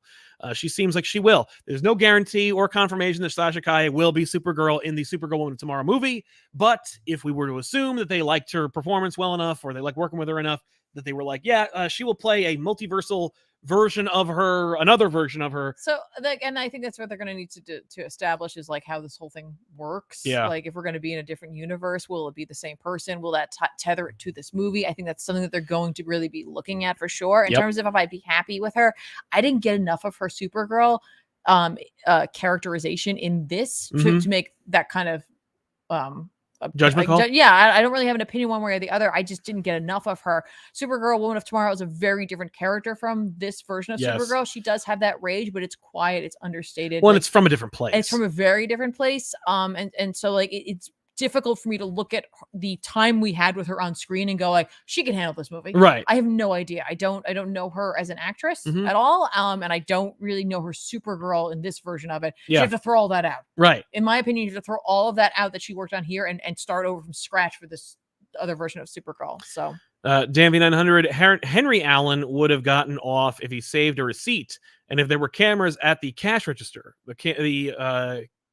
The can was pretty flimsy with just one camera. Yeah, I guess that actually is true. Like they would have had multiple cameras, some sort of receipt, or absolutely something. I mean, it was a grocery cops store. Have gotten that immediately. He paid with. There's no way he paid in cash. Yeah. Do they live in a city? Were there any cameras anywhere? Like, were there he had to pay for it? Right. Did they have self checkout? Right. Or was there a person there? Yeah. Wouldn't the person be able to corroborate? Yes. Don't think about don't think about that. These people they don't didn't care. watch Law and Order shows with their mom. Ali Elziadi, the way I interpret Keaton in the movie was that 89 universe merged or overlapped like spaghetti with the new timeline, and then unmerged at the end of the movie. Just my guess. That's a cleaner way to explain it. Just like if you mess with time, you will blur the multiverse. All right. Back to back. Spider-Verse 1 had the great alternate movie jokes in the background of this. POS movie needs to stop. The story for tattoo jokes, one guy disagreeing is enough. That's fair. Ray Farr, nostalgia is nice, but don't put something in it just for me to point and go, ooh. The 90s X-Men theme in Multiverse of Madness and CGI Chris Reeves are the most annoying to me. The thing that killed me about the song in Multiverse of Madness is that now they can't use it's. For me, that's always the problem. Is like when you waste it, that's what the word means. Like you can't open your next X-Men movie with an orchestral animated scene or animated series theme, like you did with the Spider-Man theme. Like I got that moment. I got that where I'm watching Spider-Man Homecoming and I hear that by Michael Giacchino, I think, doing this beautiful orchestral score of a 60s dumbass theme, and I'm like, oh, it's happening. X-Men. I mean, they're probably gonna do it. But like sure they did it already. It's undercut by a fake version of Charles Xavier. Ray Farr, just my opinion, of course. No hate to the other people. Fair enough. Anarchic Arachnid. I think Ray Fisher dodged a bullet if this is the movie. And hope Sasha gets picked up for the upcoming Supergirl flick. There you go. She's getting a lot of love. No, that's fair. And like again, that's just my opinion that I don't feel like I got enough of her. Yeah. Because that book means a lot to me. I know. And so like for me, I'm like, no, this get it right. The actress needs to be able to understand Mhm. that story. Absolutely. And where that character's coming from. And it's not coming from the same place that this Supergirl is coming from. Agreed. As long as she can get that, that's fine with me. Right. Nage Romulus, did you guys ever check out Sweet Tooth 2? No. No, not yet. We're watching Ted Lasso season 3. And yeah. No spoilers. Elziadi, the movie didn't reset anything or set up any future for DC. It's unclear what is canon in the Gunverse. Maybe it should have been hard reboot. I think in the Gunverse it is a hard reboot. I think the way they're looking at it is like, watch Blue Beetle like it's a brand new universe and you don't know who the Flash is. Mm-hmm. You don't know, right? Like just watch Blue Beetle like it's a brand new universe that is introducing you, and they're making fun little references. Like they're going to talk about Batman. Yeah. Who Batman is. Don't think about that. Yep. Just be like, oh, Batman. Haha. The way that like George Clooney said, this is why Superman works alone in Batman and Robin. Like, don't think about it. Or like the Wayne Satellite of Man of Steel. Don't think about who Batman is. Just enjoy the Blue Beetle if it's good. Right. And then think that's the first movie. Mm-hmm. That's the way they want you to think about it. This next super chat, I think, is my favorite comment of the show. Oh, the evil mathematician who says, my 4-year-old daughter just told me Dr. Doom was a doctor of doom. Wanted to share that. That's fantastic. He specializes in doom. He does. I'm looking for a specialist. Oh, well, then you need Dr. Doom. I don't want just a general practitioner of doom. I need a specialist. That's right. That's why he didn't spend 7 years in medical school to be called Mr. Doom. Girk Pectus, I was so scared they were going to bring back Jack Nicholson's Joker in some stupid cameo where he somehow survived, or even worse, Pfeiffer married Batman. I would have been very okay with Pfeiffer being in this movie. Yeah, fine. Kenneth Crawley Jr. Hey, Sal and Tiff, love you guys. Love you too, Kenneth. Thank you so much. Have not seen it, but was shocked that no Arrowverse in this movie at all, in either cameos or in the multiverse scene. Right. I too was surprised, but like not too surprised, but like very surprised when I saw what slim pickings there were in the multiverse. Yeah, we gotta make a Kevin Smith joke movie or universe, but but never will we show you that those shows. Girk Pectus, good riddance to Snyderverse, won't miss it. Fair enough. I hear you. Christopher, thank you, Tiff. It is Christopher. Yes. Nice. And Ali Alziadi, we are keeping Waller and Peacemaker at least, so technically not a hard reboot. I hear you. That's right. Yes, that's true. Well, I guess that'll depend too the way in which they handle it. They could just be like, no, Peacemaker all that crap's over there. Yeah, or that they're like, it's the same actors, they're just different versions of them. Exactly. Yeah, the same way that you were fine with knowing that Joker was dead, even though George Clooney was Batman. Right, or they could be like, if we're making this a multiversal thing, they're like, Waller is the same in every universe. Exactly, it's the same Waller. It doesn't matter. Except for that Green Lantern movie. Except for that.